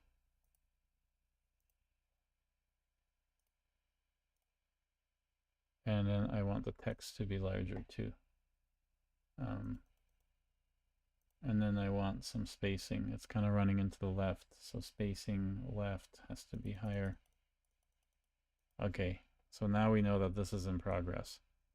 We can set this up around here. And this is how we know that I'm working on it. Yay. Okay, so I'm going to get a little bit wider. And then I kind of don't need the event in there, do I? Because it's really, all the work's happening in the state view and the UI. Now let's say I'm going to do 2 more people. We're going to call them Jim and Bob. And Jim and Bob are going to work on the 2 other slices that we're working on. So, you know, when I'm done with mine, I'm going to hit a continue button. Just can't believe how well it did in creating this thing. Look at this. Isn't that crazy? That I just took a screenshot of my event model, pasted that in, and made the UI. Toughest part to work on. Pretty cool. Anywho, let's keep going here. So we have this, and we should be able to add that, but that's not my job. My job was just to do the green part. So, haha, poor sucker is going to get stuck with this, right? I am kind of not done. Obviously, the menuing system has to be, you know, where do these things go, right? They go to like something that doesn't exist, or they go some. I think they just put placeholders of the hash, so I think it's going nowhere. It's going nowhere. Okay, but it's nice that it's highlighting this nice little menu. So next one, I'm going to say, okay, so that's kind of cool. We have our primitive event store here. Our primitive event store has literally file reading, and then, yeah, that's all it's doing. It's parsing the JSON, and it's gonna fail if there's a syntax error in there. That's okay. We don't care. But that's really neat that it did that. And look at that. It's checking the type for what we want. Very good. And we can also have like deleting rooms and all that other stuff. And it's just like, it's all MapReduce. Everything's MapReduce. Same thing for everything. Actually easier than CRUD. More accurate too. Find out why things went wrong. Anyway. So that was easy. So I can shrink those things. But now back to the reason why we're doing this is to kind of show the source code trickery that happens to make sure that you have branch per feature going, and you're just as good, if not better, than trunk-based development. You're actually a lot better than trunk-based development. You're not shipping crap to production. No if statements covering your incomplete code in production. No siree. So let's get to that. Get out of here. We do actually have a problem because we do want to ignore our event stream.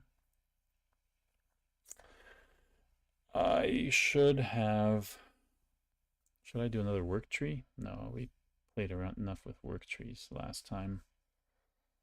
But that would be kind of neat. If I have another work tree for Bob, I would open up another IDE to open up Bob's work, and we could see these things play out in real time. Yes, I think we will do that. So what other part are we going to work on?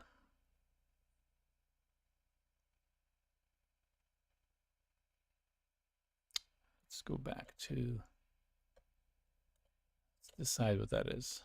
I think we're going to work on the time slots, right? And yeah, I have to work on the time slots. We're also going to have to figure out where we commit events, the event model.drawio. We're going to have to push that, force that into a branch. Maybe there's a little script that we'll write that'll try and merge the latest things. I kind of don't want to be updating this event model draw.io thing in the same branch as my other work. But it is part of the same project, so we'll have to figure something out.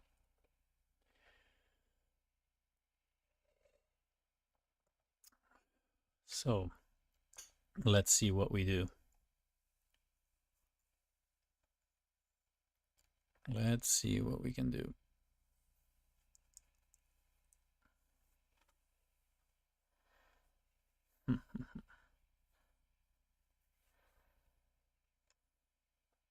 I'm going to hazard a guess that we're going to, okay, so we have BPF as the root still. It's kind of like a start tag for this effort. I'm going to make a, I'm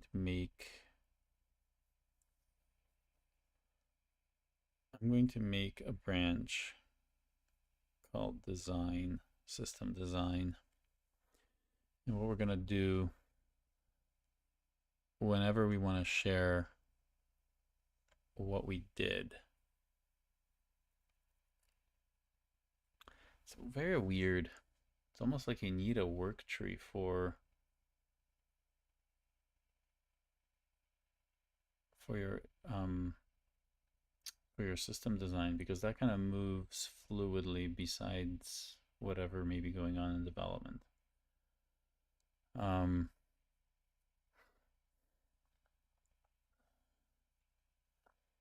Would that be in, I don't want to use that as, I don't want to use main to kind of, although could we use main? Although we'd have to make a new main for this. Just thinking out loud here. So if we use the main, but we I had the intention of using the main branch for marking what's going to be in production. So anytime we ship something to production, it's in the main branch, and then we can tag things there. So, interesting. Well, I'm just going to make, if in doubt, and make another branch. You can always pull things out of branches that you need. So I'm going to do exactly that. And I think that branch,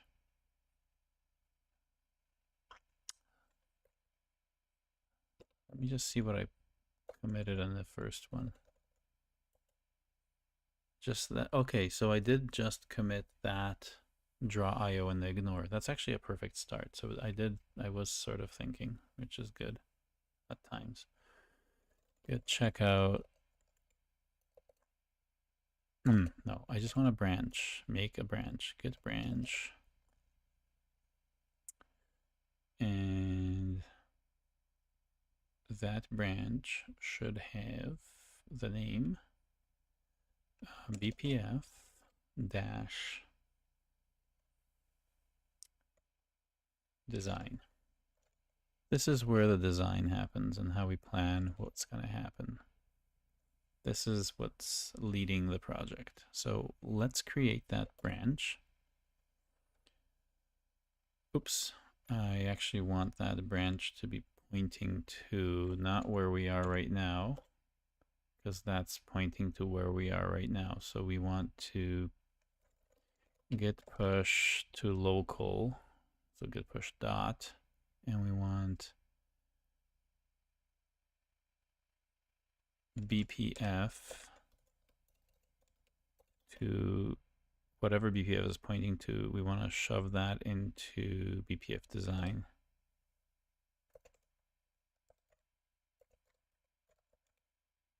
I believe that's the trick. Oh yeah, because it's going.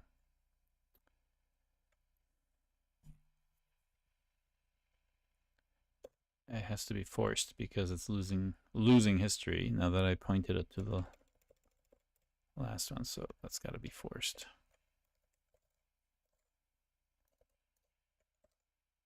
But I'm just pushing to my local repo. This is, so pushing is changing references. That's the weird thing about that. So how I'm rewriting references in Git is by using the push command, which you're used to from moving things to a remote repository and back. I'm using the push command to manipulate the local references. And so anytime you do a push and pull and other things like that with a dot, that means current, like you're self-referencing instead. And the syntax is source and destination references. Oops, if I could press. All right, so now you can see that it updated that. So BPF goes to BPF design, which I think is the wrong way around. Oops.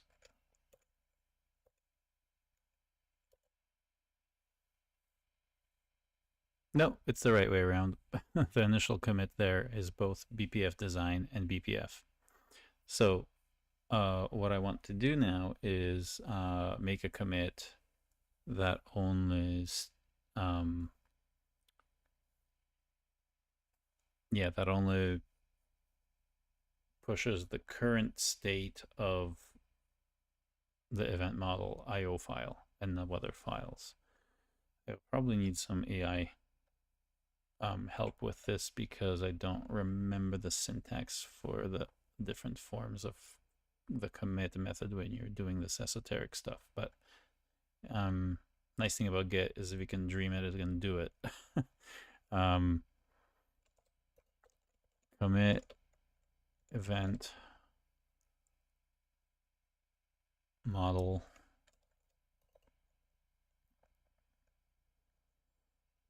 where is it here?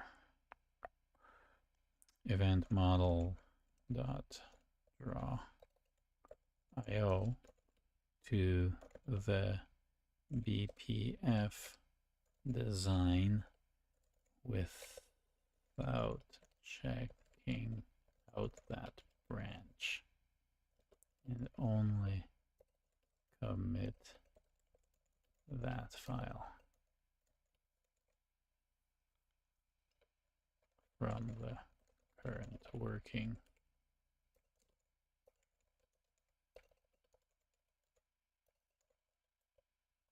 This is insane if it gets it.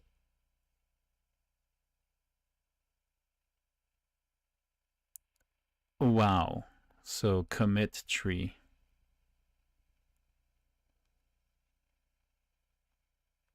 Oh, it's writing the tree. That's kind of odd. I think there's an easier way to do this.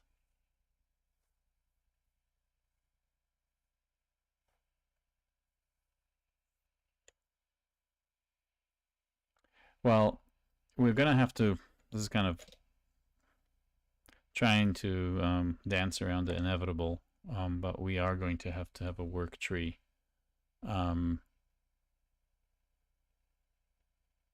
That I kind of want to have in here.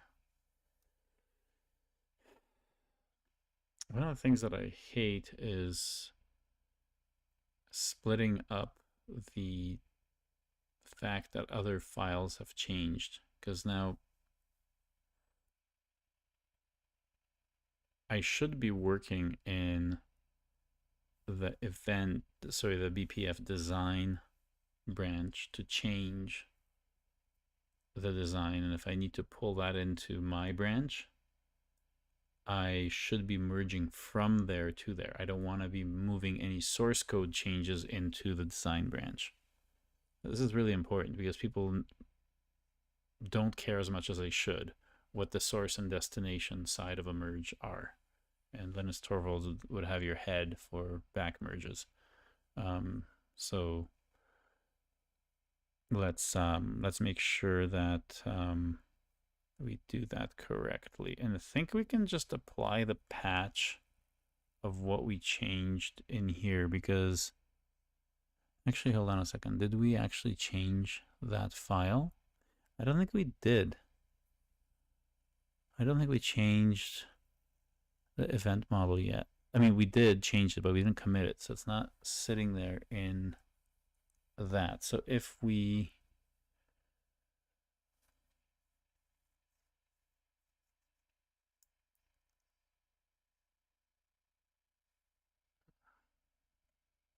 this is not actually the point of this Git shenanigans. This is something that I wanted to include.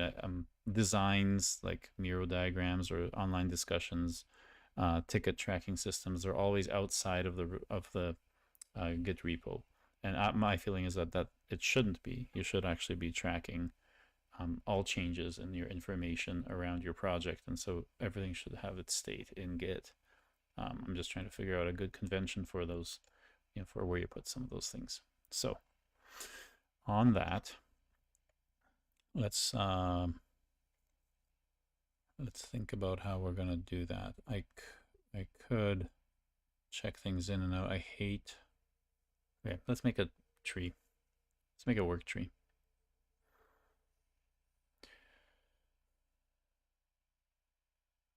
Before I made a work tree, I made it in the same folder as that, and I haven't worked enough with work trees to see if that's actually good practice, or if you want the work trees to be in a different place, like outside of the repo. But then how does it know where the repo is? I think there's a .git config that tells it where it is. Let's try that and see if it works.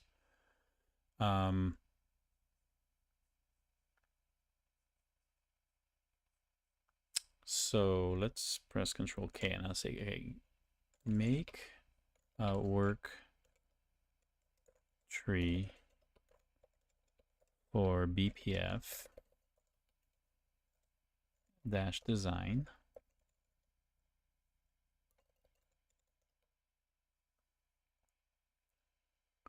One level up. Call that directory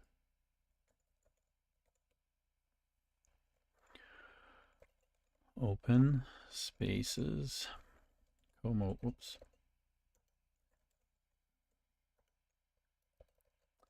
Como camp design.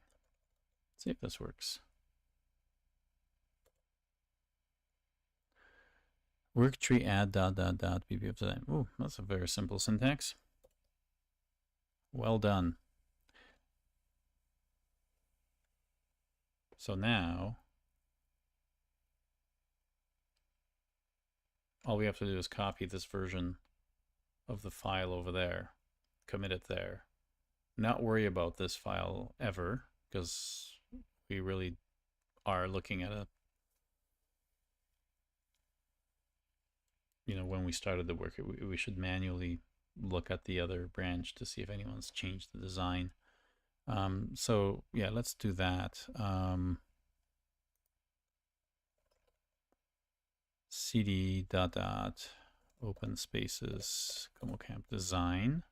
I'm actually curious what's in here. I think it's okay, so it knows where it is. ls. So it's got a .git folder, which is interesting. So we can, is that a folder?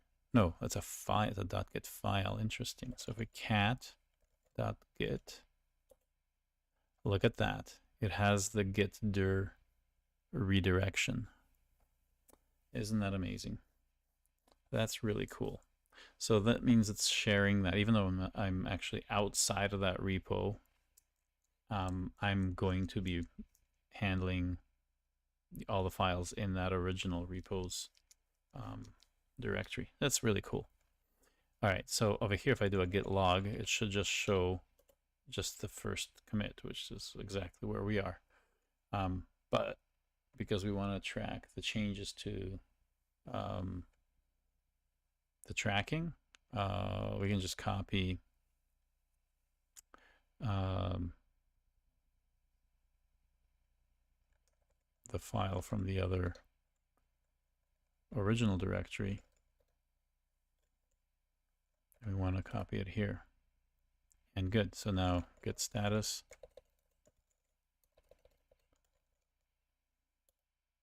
Right?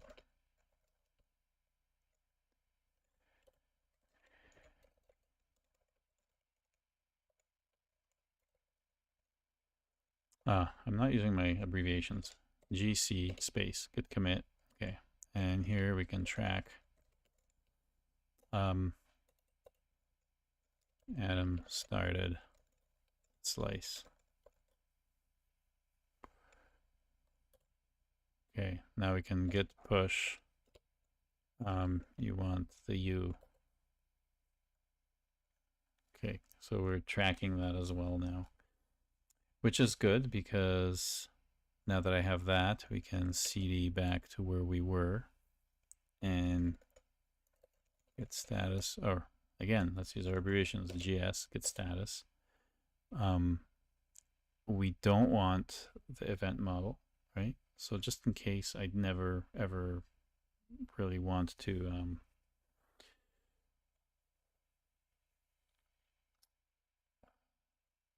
reset to remove stuff, just in case. I'm always paranoid, so I always stash stuff. I rarely do git reset hard for the purpose of clearing files from, like, their changes from the local working folders. The only time that I do git reset hard is when I have no changes at all, and even then I'm paranoid. So the hard option I try not to use. I try to do a checkout and it'll warn me if I have something that's floating around that's potentially going to get zapped, because there might be some things that are ignored and they're not showing up in your git status. So just be very careful with git reset hard. So let's take a look at git add app.js. And then we want to cat into .gitignore event stream.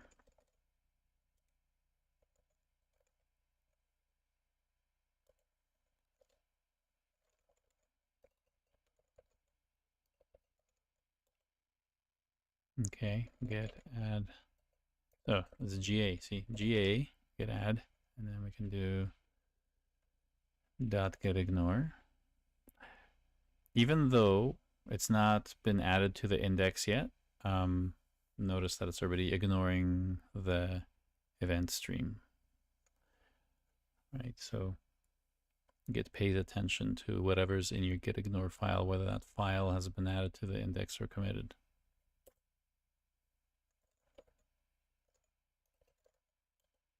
So now we have the git ignore in the app file. So we can git commit this, and we want this to be, I guess, what's the last thing that we actually did for functionality? It was the event store implementation.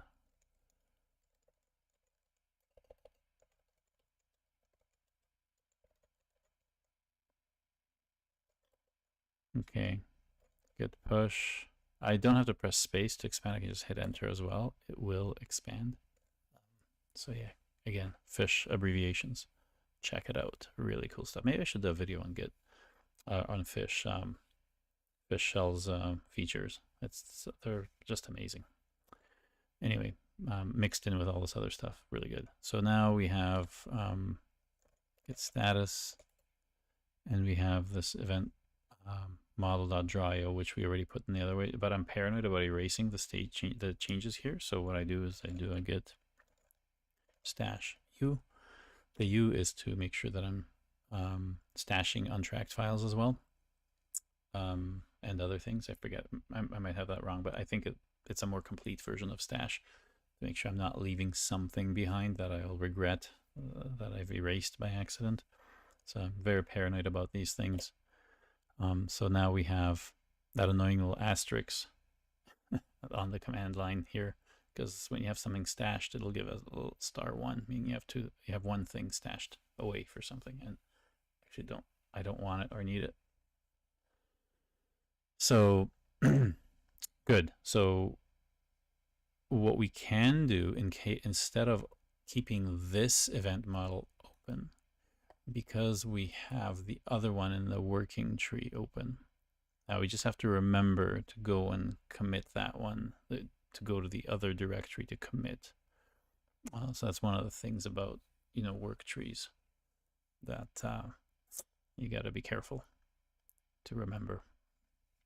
You have two directories now to look after in terms of where changes are stored.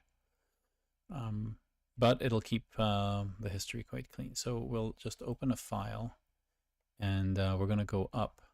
Oh, shoot. I forgot node modules as a...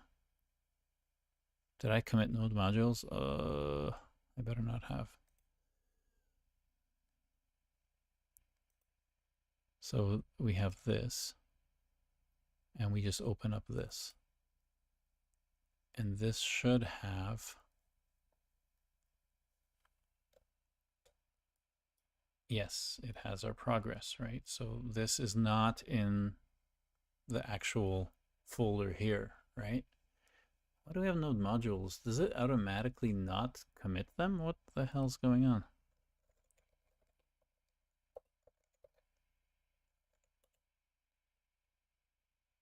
Now node modules. Huh.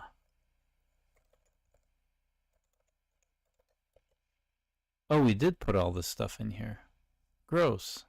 Okay, I don't want that. Look at all those things. Oh, did I actually apply that thing that I asked? Oh, well, I guess it doesn't hurt to have all this crap in there. I'm not going to be using half of these things. I want this to be simple. So, no, actually, I am going to get rid of this garbage. This is like a huge distraction. When did I commit this by accident?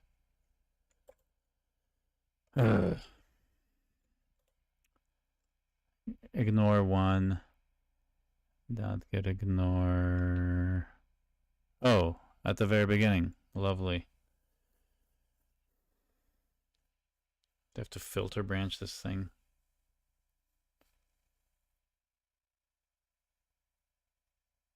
Yes. So it's possible in Git. Filter branch to remove. I'm gonna have to force push everything up to the server, so hopefully if you're following along, you're not gonna get too disrupted by this. Git filter branch to remove the .git ignore file from commit this guy. Let's copy paste that guy.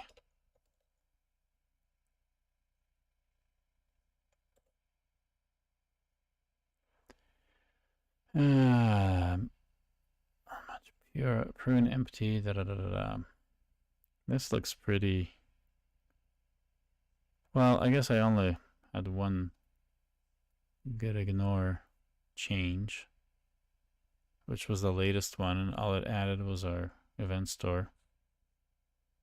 Let's see if that works.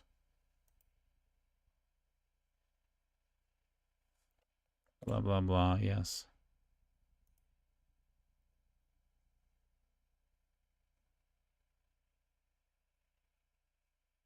Oh, you know what?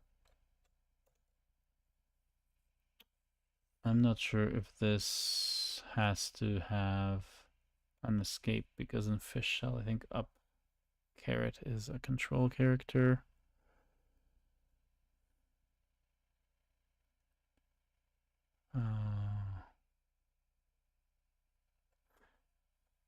I'm gonna reprompt that. And I need to filter Benjamin from the commit, blah, blah, blah, in both BPF and BPF design branches.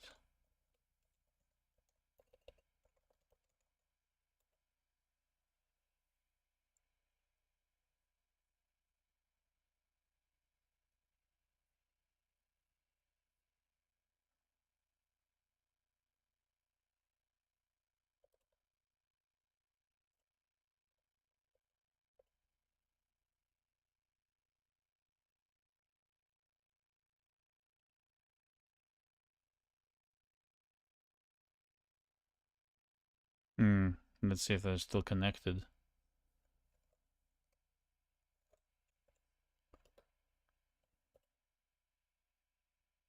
No, I don't want that. I don't want all. This screw up our history so badly.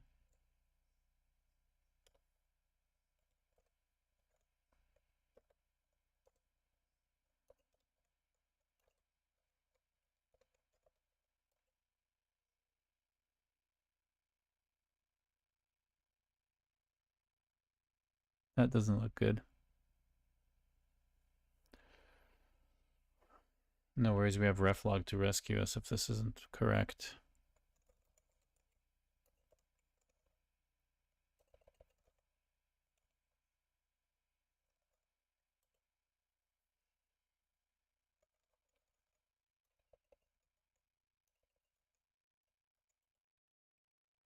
Aha, good.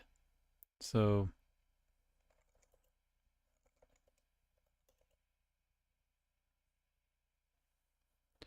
we got rid of the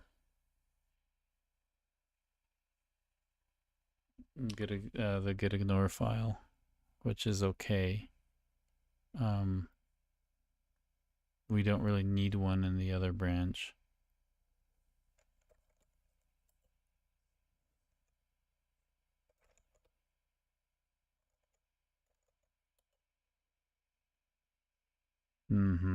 It's amazing how it just pulled that from under its feet.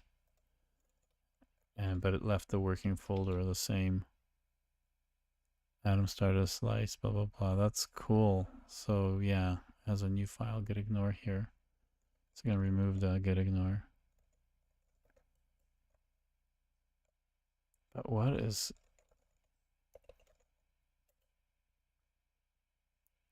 New file, git ignore, and deleted file. Yeah, that's crazy. So I don't even know.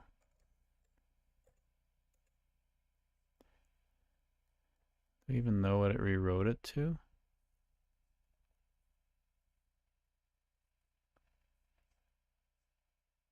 Rewrote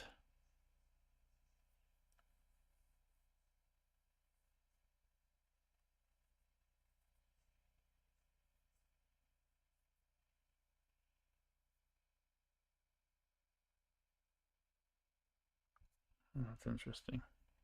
Okay.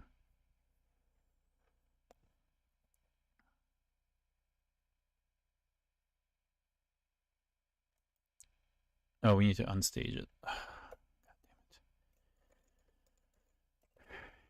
damn it. Restore. Staged. Get ignore. Get status. Okay. I think because this is... we have to force push to the server to get rid of these little notifications.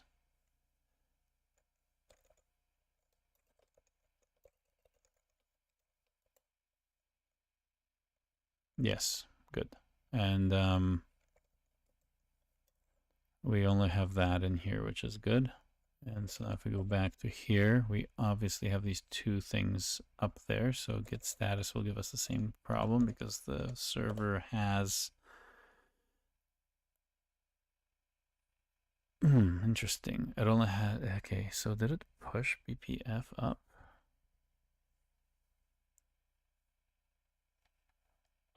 This looks really bad. Everything else is gone.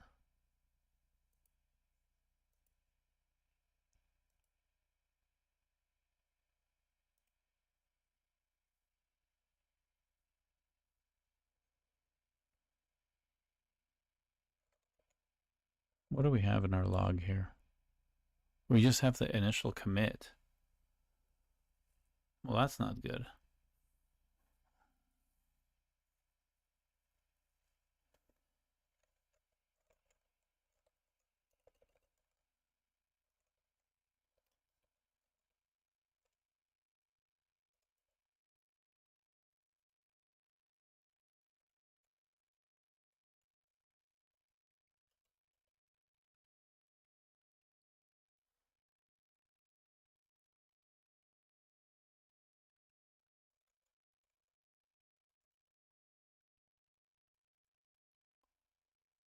Oh, we have the rooms SV. That's the other one we didn't... ah, shoot.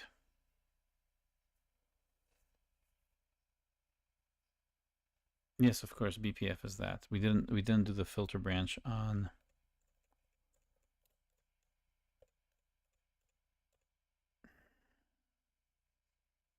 we need to rewrite the same thing for rooms SV.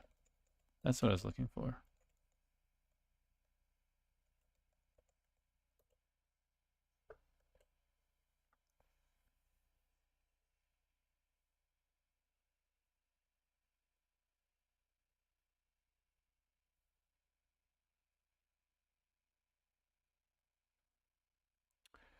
Yeah. Wow, forcing a branch rewrite. Open heart surgery with...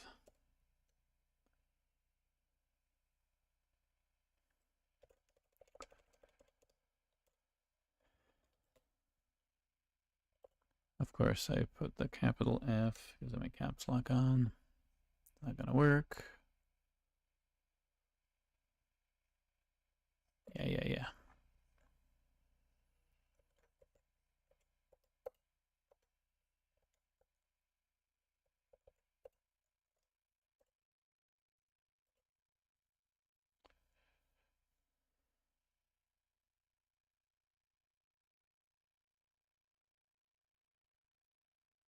Okay.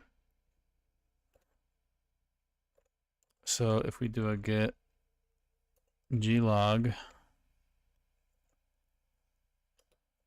I don't want all, but I want just the references we care about to make sure our history looks good. And that would be BPF design, and rooms -vs.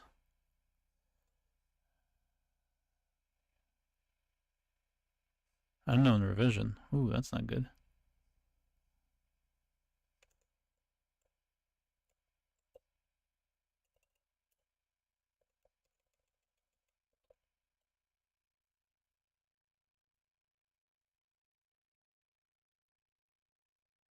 Oh, rooms SV. Duh. Okay, good. So that has that, but just make sure that... oh, we have BPF. We don't have BPF design though. Oh no, we shouldn't, because it's, yeah, if we add it in manually, we will. So we can do the BPF design. And yes, we have that. Okay, so we reconstructed that. Obviously, rooms, SV, and BPF have not been pushed up. So we can do that one by one. Git push, and we want force, and we want rooms to origin. Is that origin? Yeah.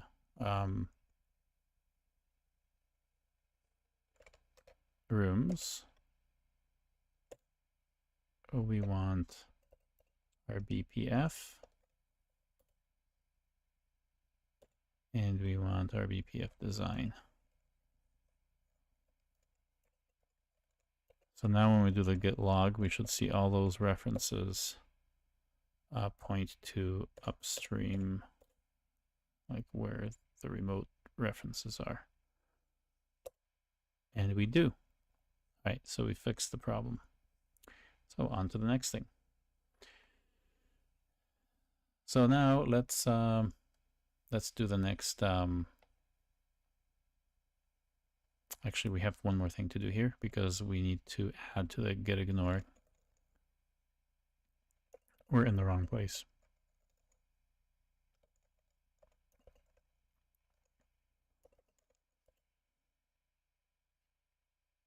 We have these untracked files here, node modules and all that, so we can just check out the other branch. Git checkout rooms state view SV. Get status. Right, this is where we have to add the ignore of this. And we'll notice that we can cherry pick these changes from that. So you can cat to .getIgnore. Good. We don't have a getIgnore file yet, but we will now. And we want event stream to be in there, and we want node modules to be in there. Get status. Okay. Get add .getIgnore. Get commit. Oops. Get commit. Don't track event streams or node modules.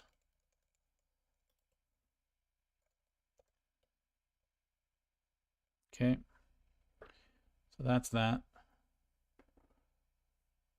Now, in order to start some new effort, let's take a look at what we're going to work on as the other person working on this. And this would be to create time slots. Okay, and I think we should add this menu piece here. Oops, let's get the right.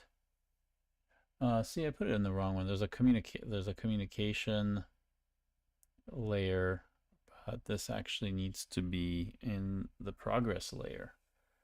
Communication layer is for marking up the event model with like comments about like, I don't understand this, or this one's not working. It's kind of where you have your bug tracing, or sorry, bug reporting done, and also clarifications. Maybe there's some uncertain kind of parts of the requirements, so places we need to dive deeper. So we usually see those as comments on our Miro board. We don't bother with anything like hotspots and event storming or anything like that. We just see where the comments are, and that's usually what needs attention. So let's do that here. So I want this communication thing to be actually cut, and I want to put it in the progress. So Control V. So that still looks like it's in the right place. Okay. And so now we'll have Joe work on that. So let's just save this. And then this part needs to be a little bit bigger.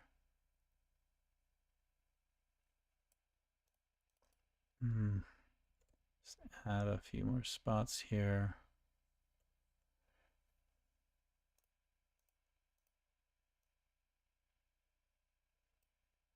And then we want to add the submenu. So copy that. Make sure we're on the event model, not the progress thing, because we want to paste this here. And put it here, and then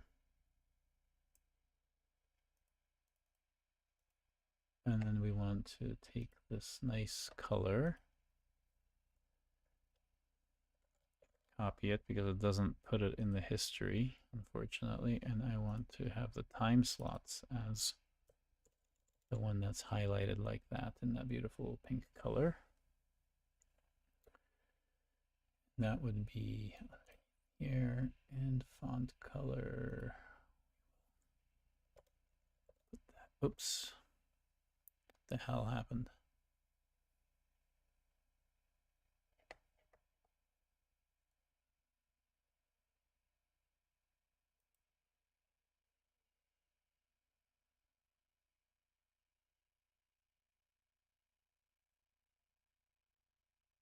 Open file.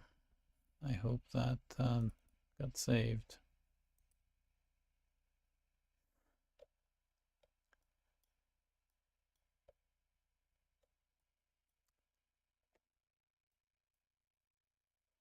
Okay, so we still have rooms highlighted. Do we even have that in our history now? No, we don't. Lovely. Oh, background. Oh, it's background color anyway. Good thing I didn't do that. Let's copy that.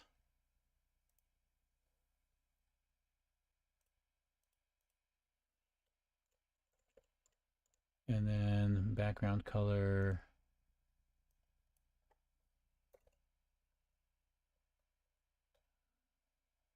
Apply.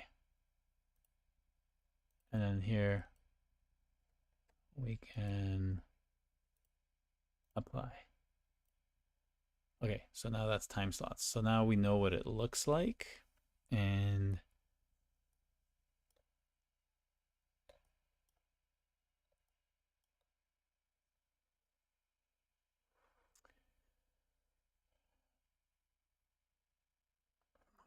I guess we can show how it will end up looking. So I guess I want to do the same here. I just want to be able to generate the same kind of thing.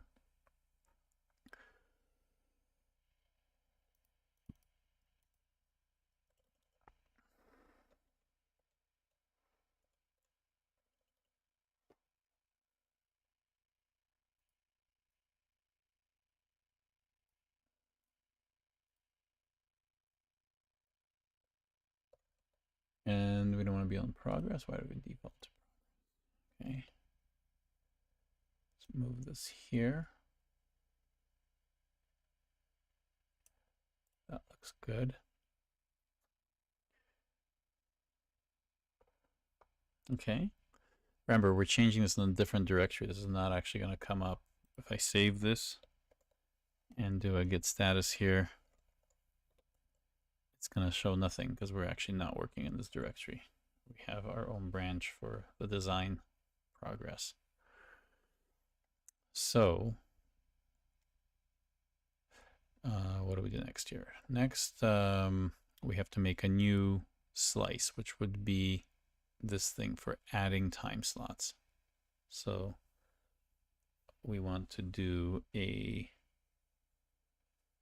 state change of that. And we don't necessarily need a command object. I guess just for sake of being complete and kind of not being totally out there, should I make a command object or just stick with events and functions? I think we want to keep it small. So this gives me I think it's SC for state change, so it's going to be time slot state change, time slot.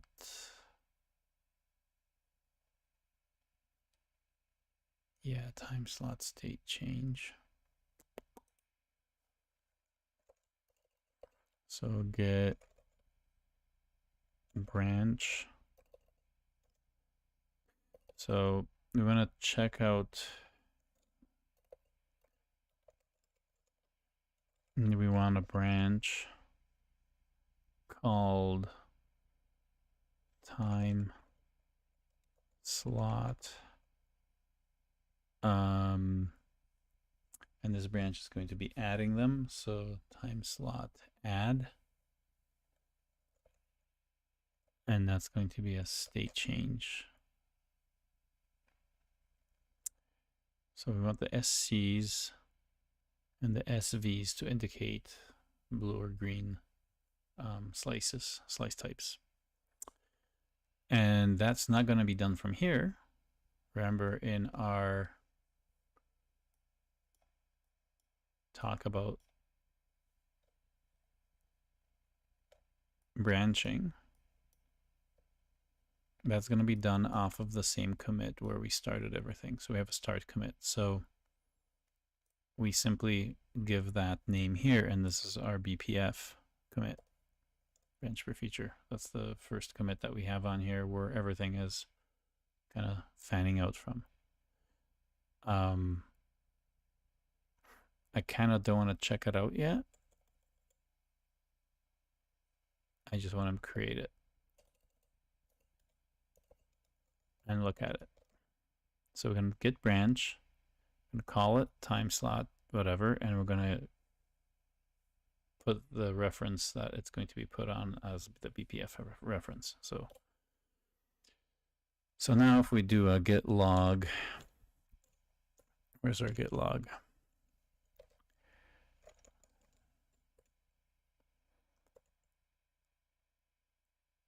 That's the one we want because it'll show this one and the design, and it should show the other ones.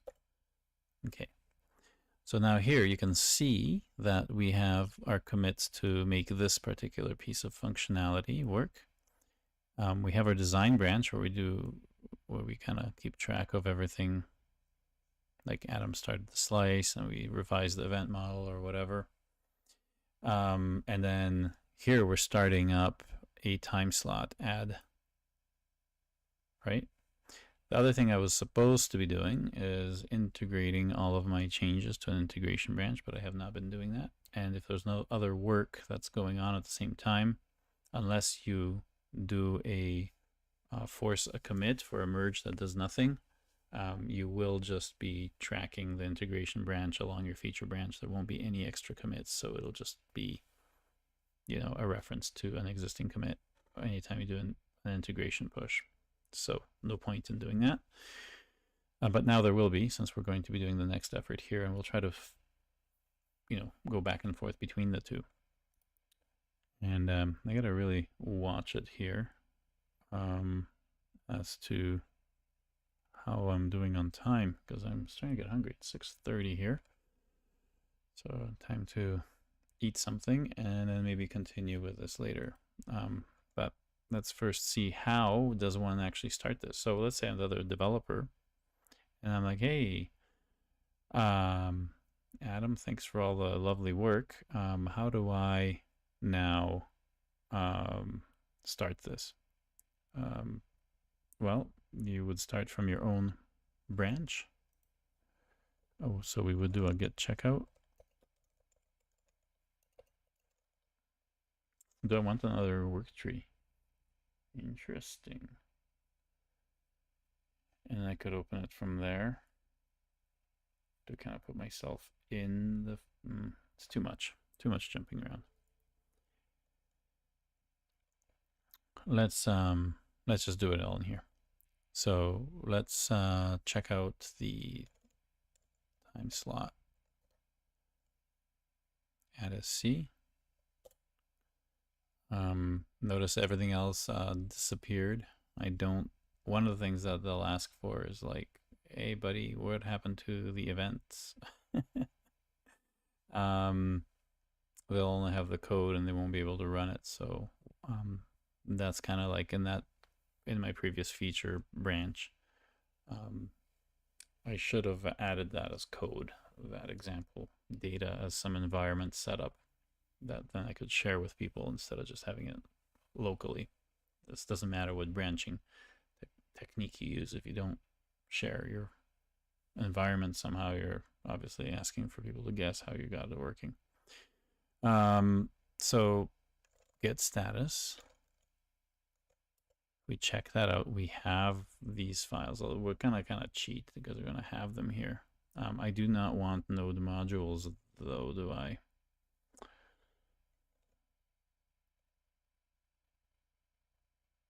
You know, I don't actually need any of this.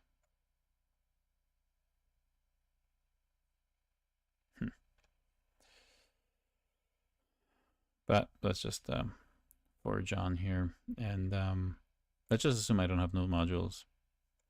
I'm gonna rf the node modules. I'm gonna say, hey Adam, how do I start with this project? You already got a feature half done. What do I need to do that? We don't have a trunk to work off of. Oh no. I'm going to just check out Adam's latest work here because I'm Joe now, right? I'm working on this other feature. I probably should mark that off here. Joe.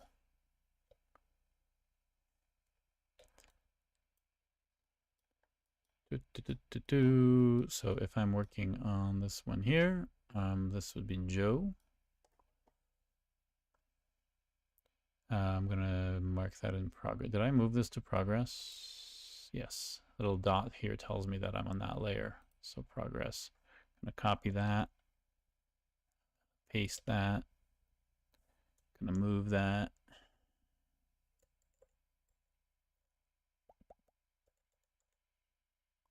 Make a little, actually let's move this guy a bit. That should be good enough. And then it's not in progress by me. Oops. I'll zoom in. It's now Joe. Joe, although the commits will lie, it won't be Joe, it'll be me. I could script that to change the committer. You can, the one thing that overrides your config, even your local repo config, is environment variables. So you could fake the commit author here too. So we have this add time slot shenanigan here. But what do? I don't even know what to set up. Hey, how are we going to do this so we don't have a bunch of problems? If I looked at the integration branch, if Adam was doing his job and actually integrating the integration branch, I could look at what's in the integration branch and copy from there. Well, we'll just look at what's latest there, and let's just grab everything from what Adam did. So using get the working tree populated with what rooms SV branch has. I don't want to do that. Don't switch branches. Just copy. You know what? I don't need to do this. I know how to do this. Why am I swear AI is making me stupider. Because this is just a simple switch of branch. So get checkout.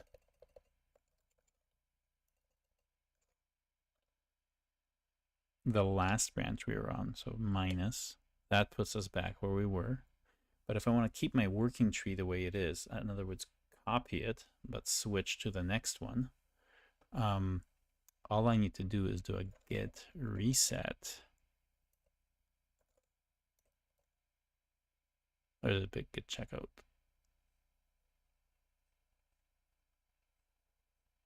I forget now. Gosh, it's been so long. If I just do git checkout, it'll just switch the branch. If I do reset, it'll put me where I am. Oh, so it has to be the other way around. So git checkout. I think is this. So now git reset soft, or just nothing. I don't need anything. Is it mixed, soft? Yeah, it's mixed or soft. Let's just reset to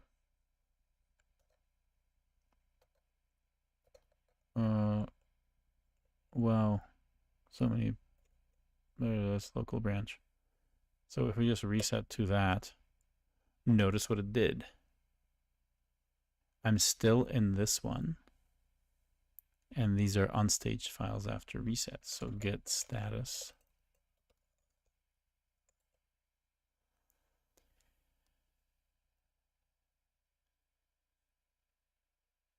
I thought it would actually give me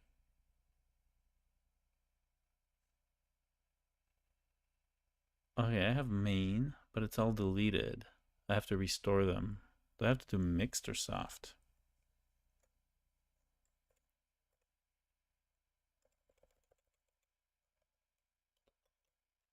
I forget.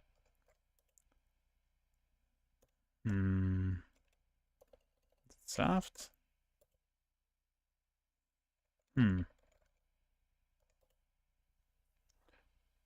It's really weird because it shows them as deleted. Changes not staged for commit. Oh, I see. So that's not staged. We have these as deleted.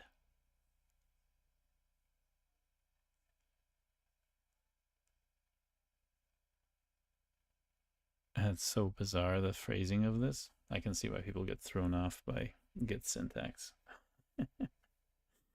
These are stages not staged, changes not staged for commit, and I'm deleting something, so it's there, and I think I've got a stage thing. This is where the mixed stuff is, because it'll mirror or not mirror your index to what the working tree is, and that's where it kind of gets hairy to get your head around. So git restore star, git restore dot, git status,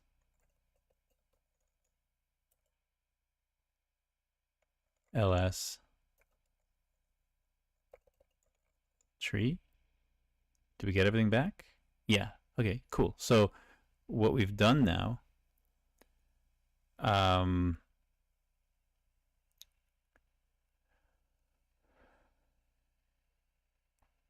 so what we've done now is copied essentially what was in the other branch into here. And the reason I did that is so that I can say that, hey, I have all of these things here, but I want to just absolutely massacre anything that had to do anything with your stuff, like your changes. But oh, hold on a second. Did it? Oh, I reset that branch to here. That's not what I wanted to do. This is wrong.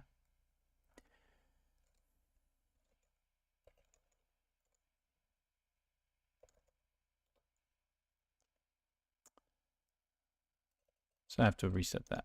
I did the wrong thing. Let's back this out. So I can push BPF, and I want to push what's in BPF into time slot.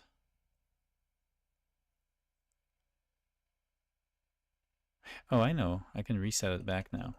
Git reset.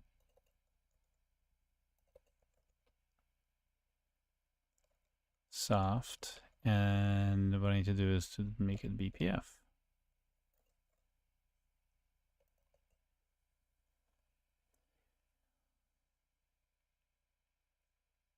think I have to do time slot.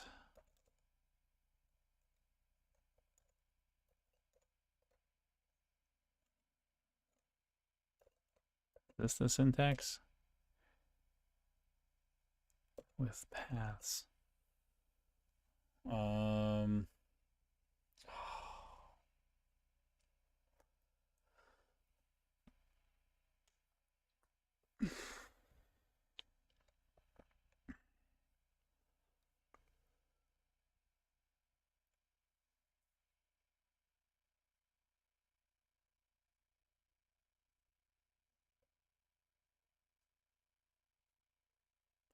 I think I need to do BPF.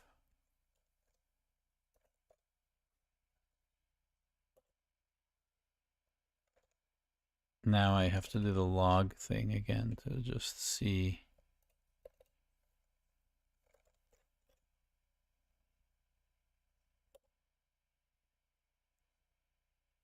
Yes, we're pointing to where we want to point, and I think we have preserved the tree from where we're going to copy from. That's what I wanted to do. Yes, so everything looks like we're about to commit all the stuff that, you know, and we want to kind of uncommit all this. So restore, staged, and everything. Get status. And that's where the last reset soft should have been mixed or something. I forget.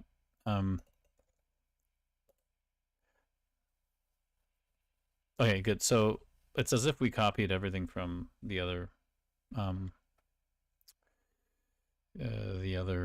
branch, but we're on our own branch down here.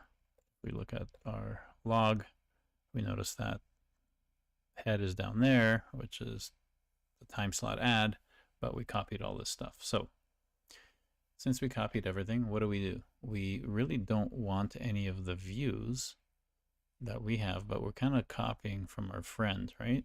Because they kind of know how to do this. So now obviously for our work, we don't need any of this stuff. Like we don't need anything to do with rooms and all that. So, but we can kind of let this code guide us because we know we need an app.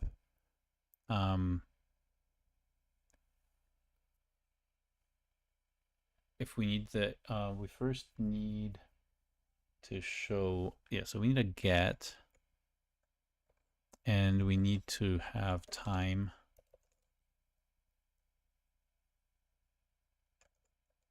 slots.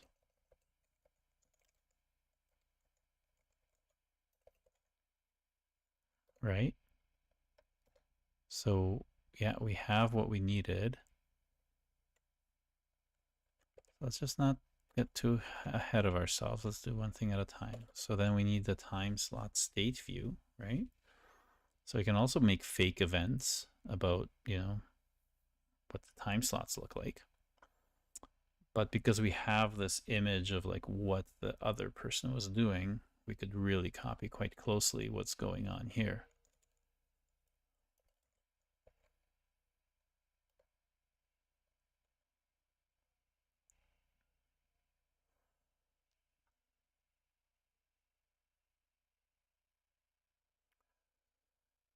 Okay.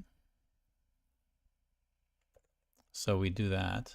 Time slot added event. That's really beautiful. That already did quite a bit for us, right? And then of course we want this view, rooms view. We could basically say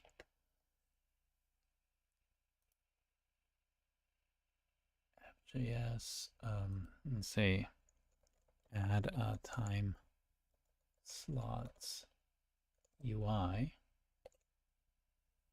and we can do even better because here we can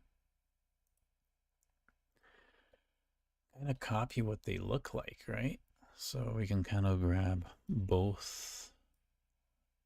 Like this is a little bit better because it has some example data and some data that's already, it doesn't have another one, but it has name and label, which is kind of bad. Just make sure it adds. This looks better. We just do some consistency here. Right. Okay, there. That's better. So yeah, I think that would be good. So let's grab this screenshot.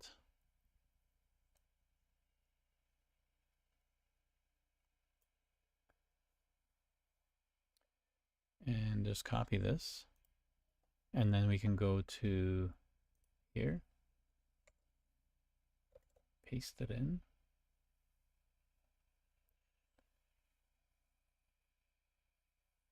And see what that does.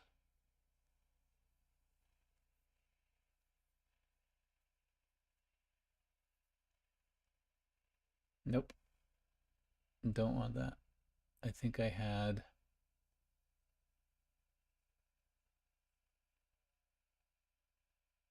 stop that, stop.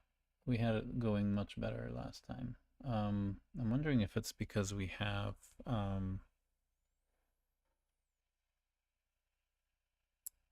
it's because we have added those AI rules.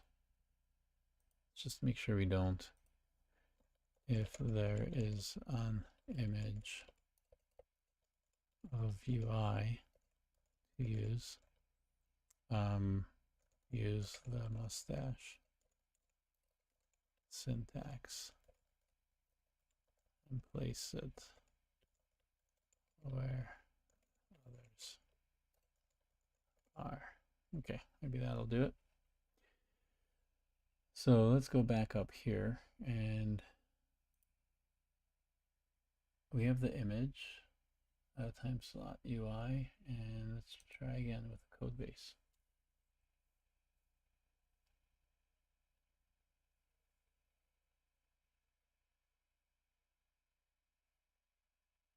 It's even giving me those.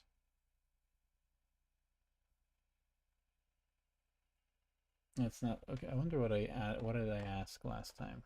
Because I'm pretty sure I'm screwing this up because of this prompt that I'm configuring. So let's see if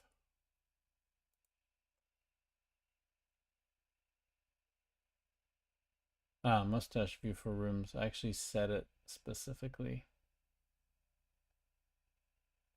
So let's be explicit.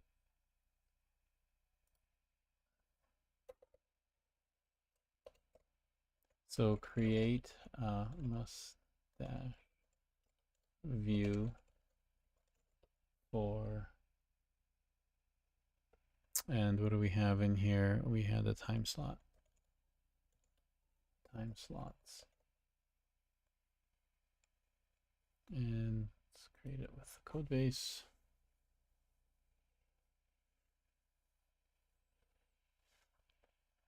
And get rid of these settings. And it's giving me HTML. That is not what I wanted. Oh no, it is. Actually, hold on a second. That is what I wanted. There is time slots here. That is it. Button, da-da-da. Does it have a form? Button class. Add button. Button secondary. I want a form in there.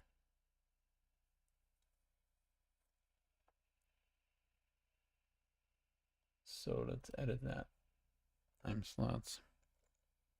Use a form to submit more.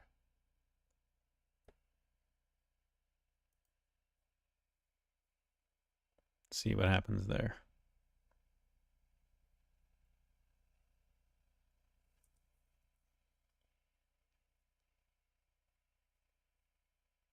Good, it's giving me time slots there. Form row, form input group. Yeah, that looks good. I am really impressed with, especially like when you're tired and you can't even think about stuff, but it's, yeah, it's amazing. No file to apply to. Yeah, I need to open up this. Cancel. Is it going to change anything? It shouldn't. Continue. Oh yeah, that's the thing. Reject. It's weird when it has like just mentions something. Hate it when it thinks everything else is garbage, but so we have that, but now we want to apply this time slots mustache. So it puts it in the right place. That's really good. I'm really happy about that. I'm wondering if it actually even listened to the CSS stuff. So let's check it out. Because we did say with code, with the rest of the code, which is kind of nice because you can pull in what you're trying to steal from your buddy, just use it as context, generate your own version for what you're doing. So I think that's really cool. So now that we have that, let's go back to app.js. We have this time slots view. Okay, it's doing all of these events.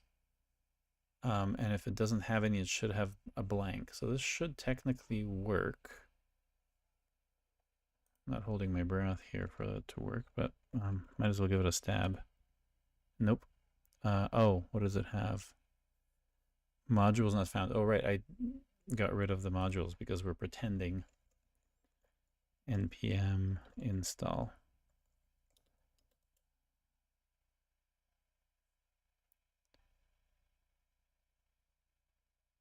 Huh? Oh, nvm is latest.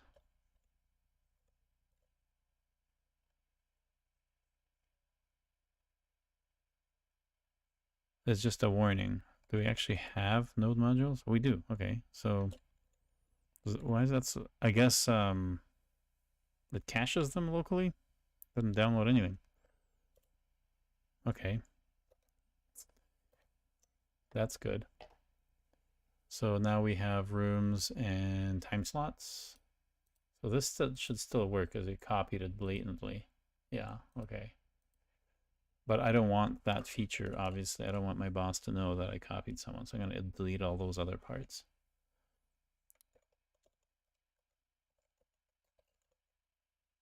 Oh, wow. Look at that. Time slots. It has that, but now I don't know.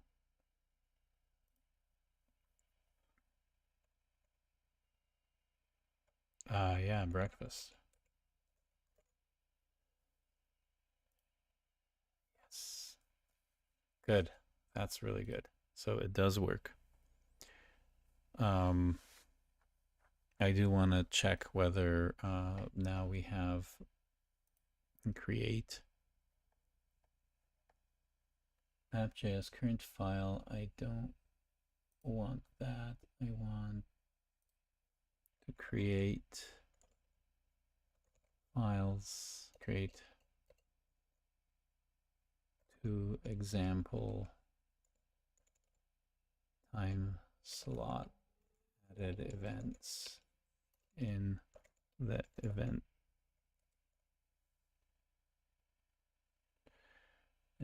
stream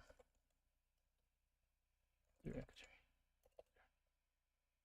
Okay, and if I do it with the code base, should know what to do because it sees everything and sees the format. Good.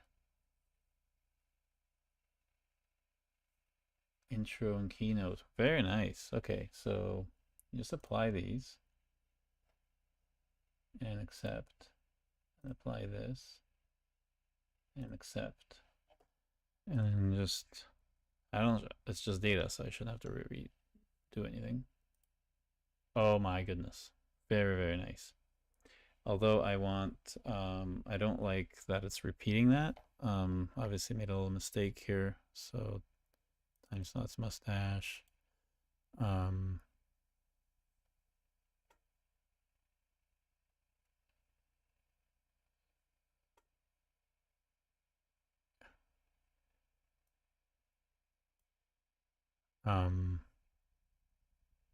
Edit. correct this so that table head.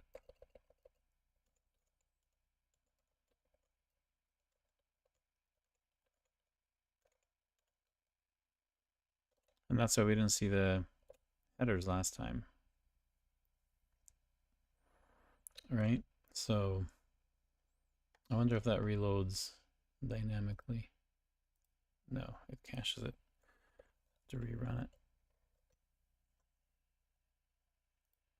Okay, good. So we have that. We have some other styling things that are done. So now we have our time slots, and it seems to work quite well. Good. But now, how do we make off as a thief and erase all signs of copying and plagiarism? Okay, so what we do is, well, we never actually saw that Room's mustache thing, so Room's mustache, just delete that Room's mustache. Yeah, that didn't exist. And then let's go into app.js and get this Rooms thing. Never existed. I have no idea where that came from. And this Room state view, obviously, I don't know where that is. Let's get rid of that. All I copied was how to get events, right, and do all of this. Yeah, that's all I did. So Control C, get status, cover our tracks. So, cat, what's that ignore in there? What's in there? Oh, we're doing the right thing here. So we definitely do want to get add, get ignore. Get diff. And just double check that I don't have anything fishy in here.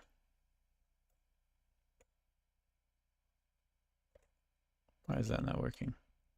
Huh?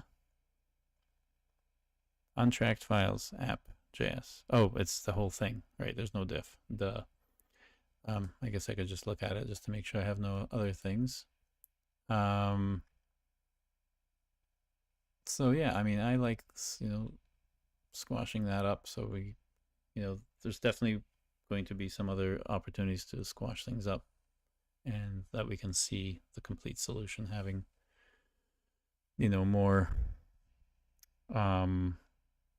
more of the things that you want to look at instead.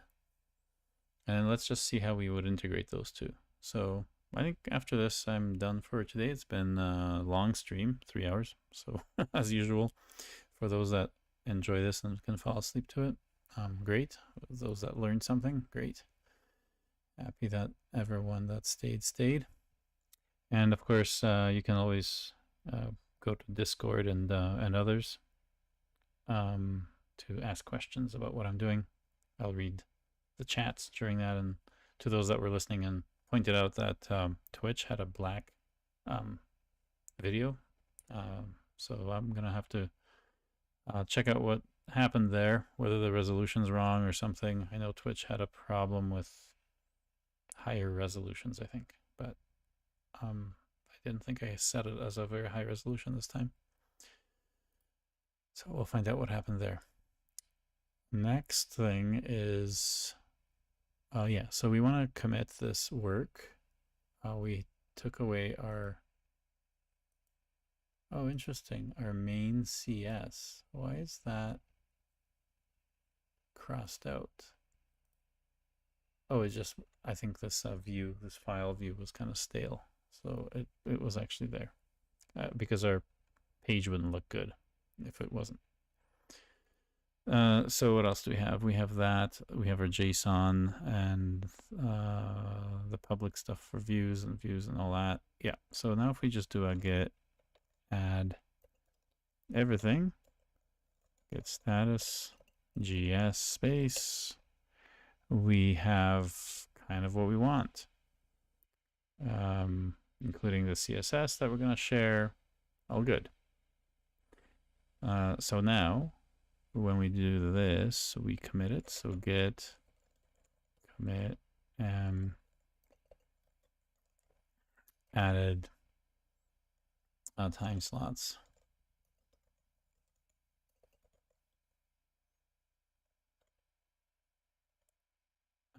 Start. Button not implemented yet. All right. Get push U. Push that up. Now what we need to do is to do integration. So if we want to integrate, let's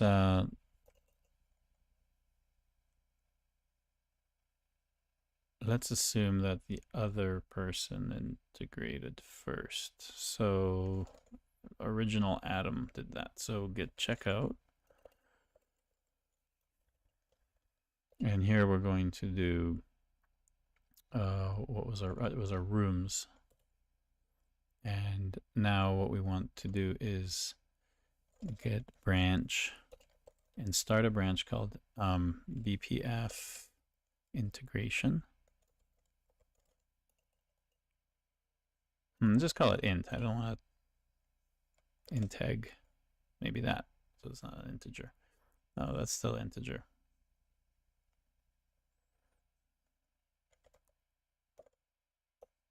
QA. Let's call it QA. Okay, because that's what QA is going to be working off of. If we have a QA department, they'll be looking mostly at these things, which would have, oh no, maybe not QA. Dev. This is where devs kind of play together to see if their stuff works together or not. It's a dev branch. QA branch is when we actually want to make RCs and get stuff out there. Those are the things that are built and tested because they're made off of full features. So let's do that, and we will branch that off of BPF where we're starting. And let's just do a get log of all of these. So we want rooms SV. We have also this. What was it? What did we call the last branch? God damn it. Time slots. Right. So you can see that there's two efforts side by side. Time slots is the latest one that got added, but we're kind of getting that tree that we wanted of commits. We're blowing up. Let's go back to our diagram here. So here we have, this is these initial 3 commits there would be, these for this first feature. And now we're adding this little guy here, which would be the next one, although time-wise it's much later. So it's kind of higher up in the graph. But anyway, it's parallel to this. So we have this BPF dev, which is going to be our integration branch. And so in order to show that these things kind of are supposed to be parallel, so I'm going to force a new commit, even though this merge wouldn't have that. So I always do the merge from the other side. So you have to have the higher order branch be checked out and merge the lower order branch. So get checkout, and then where do we have the last name? BPF dev. There we go. So if we do that, of course we lose our code. Get status.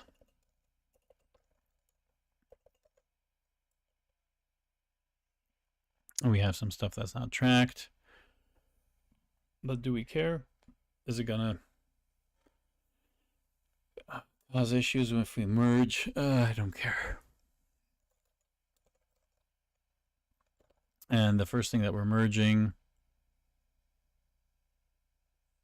is, first of all, we want to have, what's the stupid thing? Don't auto commit the merge, no edit, no FF, right? So we have to generate a merge commit even though if it's fast forward. So So do that, merge NoFF, and the feature that we're first integrating would be the first one we finished. And again, I said we should have been doing this as I was committing. Sometimes we forget. Anyway, I could kind of step through my own work and do that anyway, and then adjust if I need to adjust anything, just to see if things are working. So the one that we have is rooms SV. And so we have that, and I'm happy with that message. It's just for integration. So really merging rooms SV into BPF-dev to me says that I'm integrating this. I don't really need to say anything here. And only when you're doing something more important should you write down stuff like, intelligent messages. And maybe if I did have to solve a merge conflict, but it was, I knew how to do it and everything was fine, I might put a note in here that this caused, this merge conflict, but because of these decisions on the event model, this is how I resolve them. Maybe for this case, this is fine. So right quit, that's fine. So now if we do our log and we add this particular branch to it, we should see the fact that we have this dev branch. You can see that it's this room SV is what's integrated. And now we need to integrate our time slot add SC. And we should get a conflict because there's, they're fairly additive changes. So it should work out, right? So now if I'm the other developer, right, I'm in the same branch and I want to integrate my branch into this. And I purposefully did not finish the features to show you that this happens during development. And as I finish the rest of the features, add more code to both of these branches, I'll be integrating them through this branch and to get the feedback whether I'm stepping on the other guy's toes. And we'll see that this goes quite smoothly. So now we do, what's funny is that it's even with this like quote unquote messy AI code, right? This is a nightmare for most people. It's like, oh, we can't do this because AI throws these random things. Well, event modeling and event sourcing kind of guide your code and your solution into such a nice organized way that you can actually make the AI be well behaved. These hallucinations that everyone complains about, they're pretty controllable here. And as you saw, I just edited a few things to that header for the collection of time slots was kind of getting repeated because it's screwed up there, but that was fairly simple to fix. And I wouldn't say that added more work than it did. It actually, all that typing of all those angle brackets would have been hell. So I'm glad it did that. So now we do another merge. We'll say no fast forward, but there isn't a possibility of a fast forward. But just out of good habit, I'm going to do that when I'm doing an integration, just in case I do end up with a forward. People complain enough about like, oh, the history is so dirty and blah, blah, blah. I really don't care. I look at it as a bunch of set operations. I should know what I'm doing just by including and excluding certain branches to understand where I am. If you have to visually find lines to connect, you're in a world of hurt already. So this clean history thing is not really a worthwhile cause for me. It's find a process that allows you to understand why things come from things, where they come from and why they're there. So this is why I like what Linus Torvalds talks about with Git in terms of maintaining projects large and small. You don't do back merges. You kind of compose your solution out of efforts of work. I don't squash commits because I can always get a log command to give me a squashed version. I can then see it as one thing, but I want accountability. I want to see all the screw ups I did along the way in my feature branch. I want everyone to see that. I want AI to learn from my changes and how I fix them. I want that code to be part of the thing that I'm training my own private, AI on. So let's add that next feature then. So rooms SV is done. So now we want the time slot,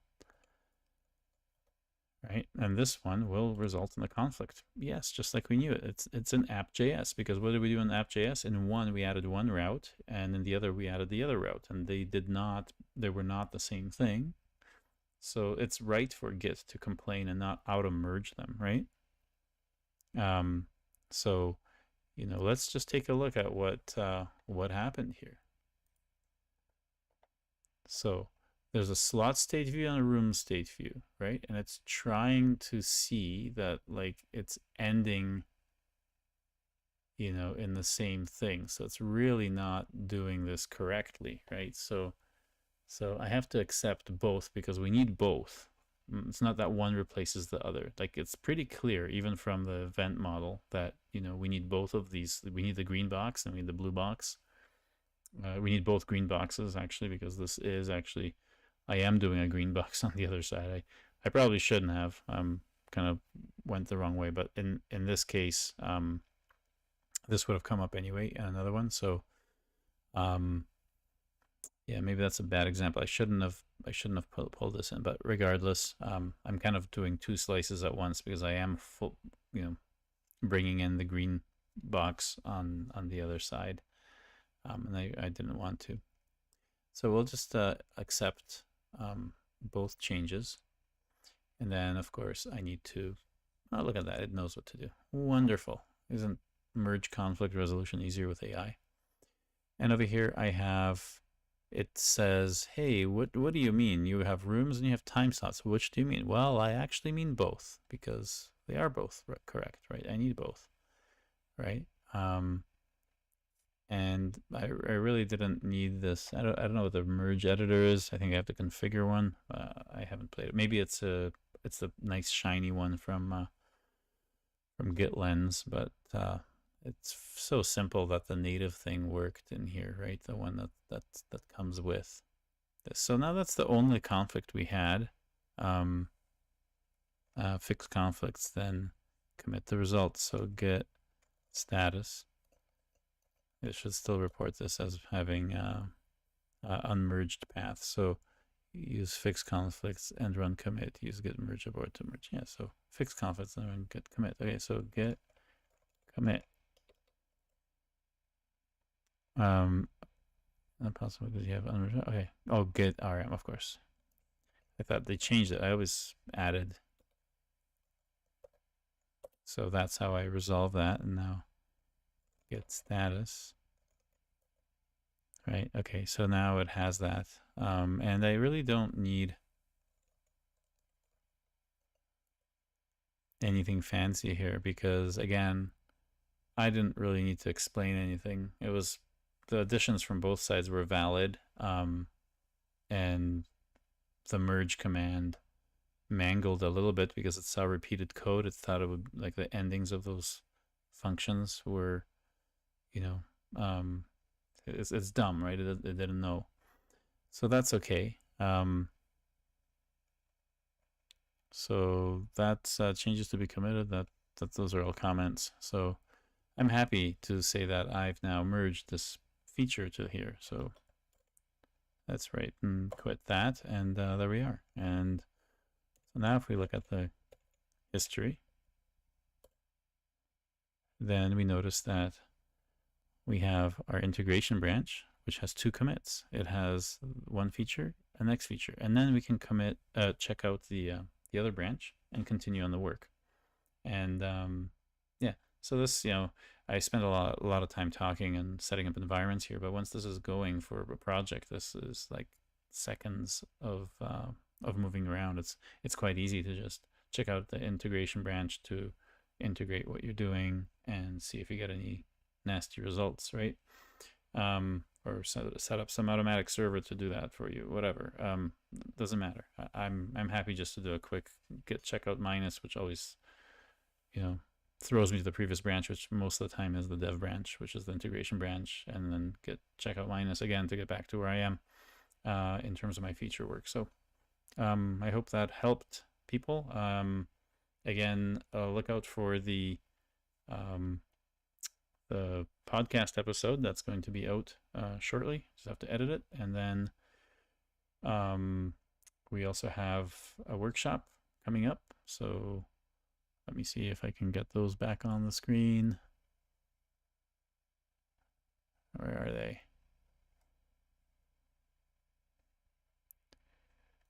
Somewhere here. There we go. So yeah, don't forget about Martin's book. Buy it if you haven't. Sign up for the next workshop so we can go through like why are we using events? How does this help you keep things simple? And notice we didn't have to spin up a database, any of that stuff. We'll see how we can take care of authentication and other streams. We can build our own. It's actually not that bad. We can hook into something that exists and we just use the events as some mechanism for integrating. And yeah, so we can go through all that. Also, sign up to the newsletter. Martin and I will be talking about writing down things we talk about in the community and the podcast episodes too. So if you don't listen to a podcast with me and Martin, you can also just get this once a week, which would give you a couple of articles about the topics that were discussed by the community and concepts from the book, etc. So definitely sign up for that. Definitely, if you are into podcasts, sign up. I'm going to be working on making sure it gets listed in iTunes and all the other places like Spotify, etc. So look for that in those. I'll announce that when it comes out there, but online you can listen to the first episode, and the second one should be out in a few hours. And then of course watch these live streams. This is the live stream you're watching now, but there's a link for it. If you click on the workshop, you go to my website, you can see who's all involved here with all of this and what we do, and how we have this approach implemented in production systems all around the world. And so there's the workshop too. Absolutely. So register that online November 30th with Martin, who wrote the book, and me and a couple of other guys, really smart people. JP's awesome, and so is Rob. So yeah, hope to see at these things. And for now, I'll leave you with that, and have a wonderful rest of your weekend, or a wonderful Monday if this is already pretty late for you, and or early morning in Europe and other places. And I'll see you next time. Hopefully I'll do this in a couple of days again, so that we can continue with this. I like actually explaining some of this good stuff. So anyway, good to see everyone. And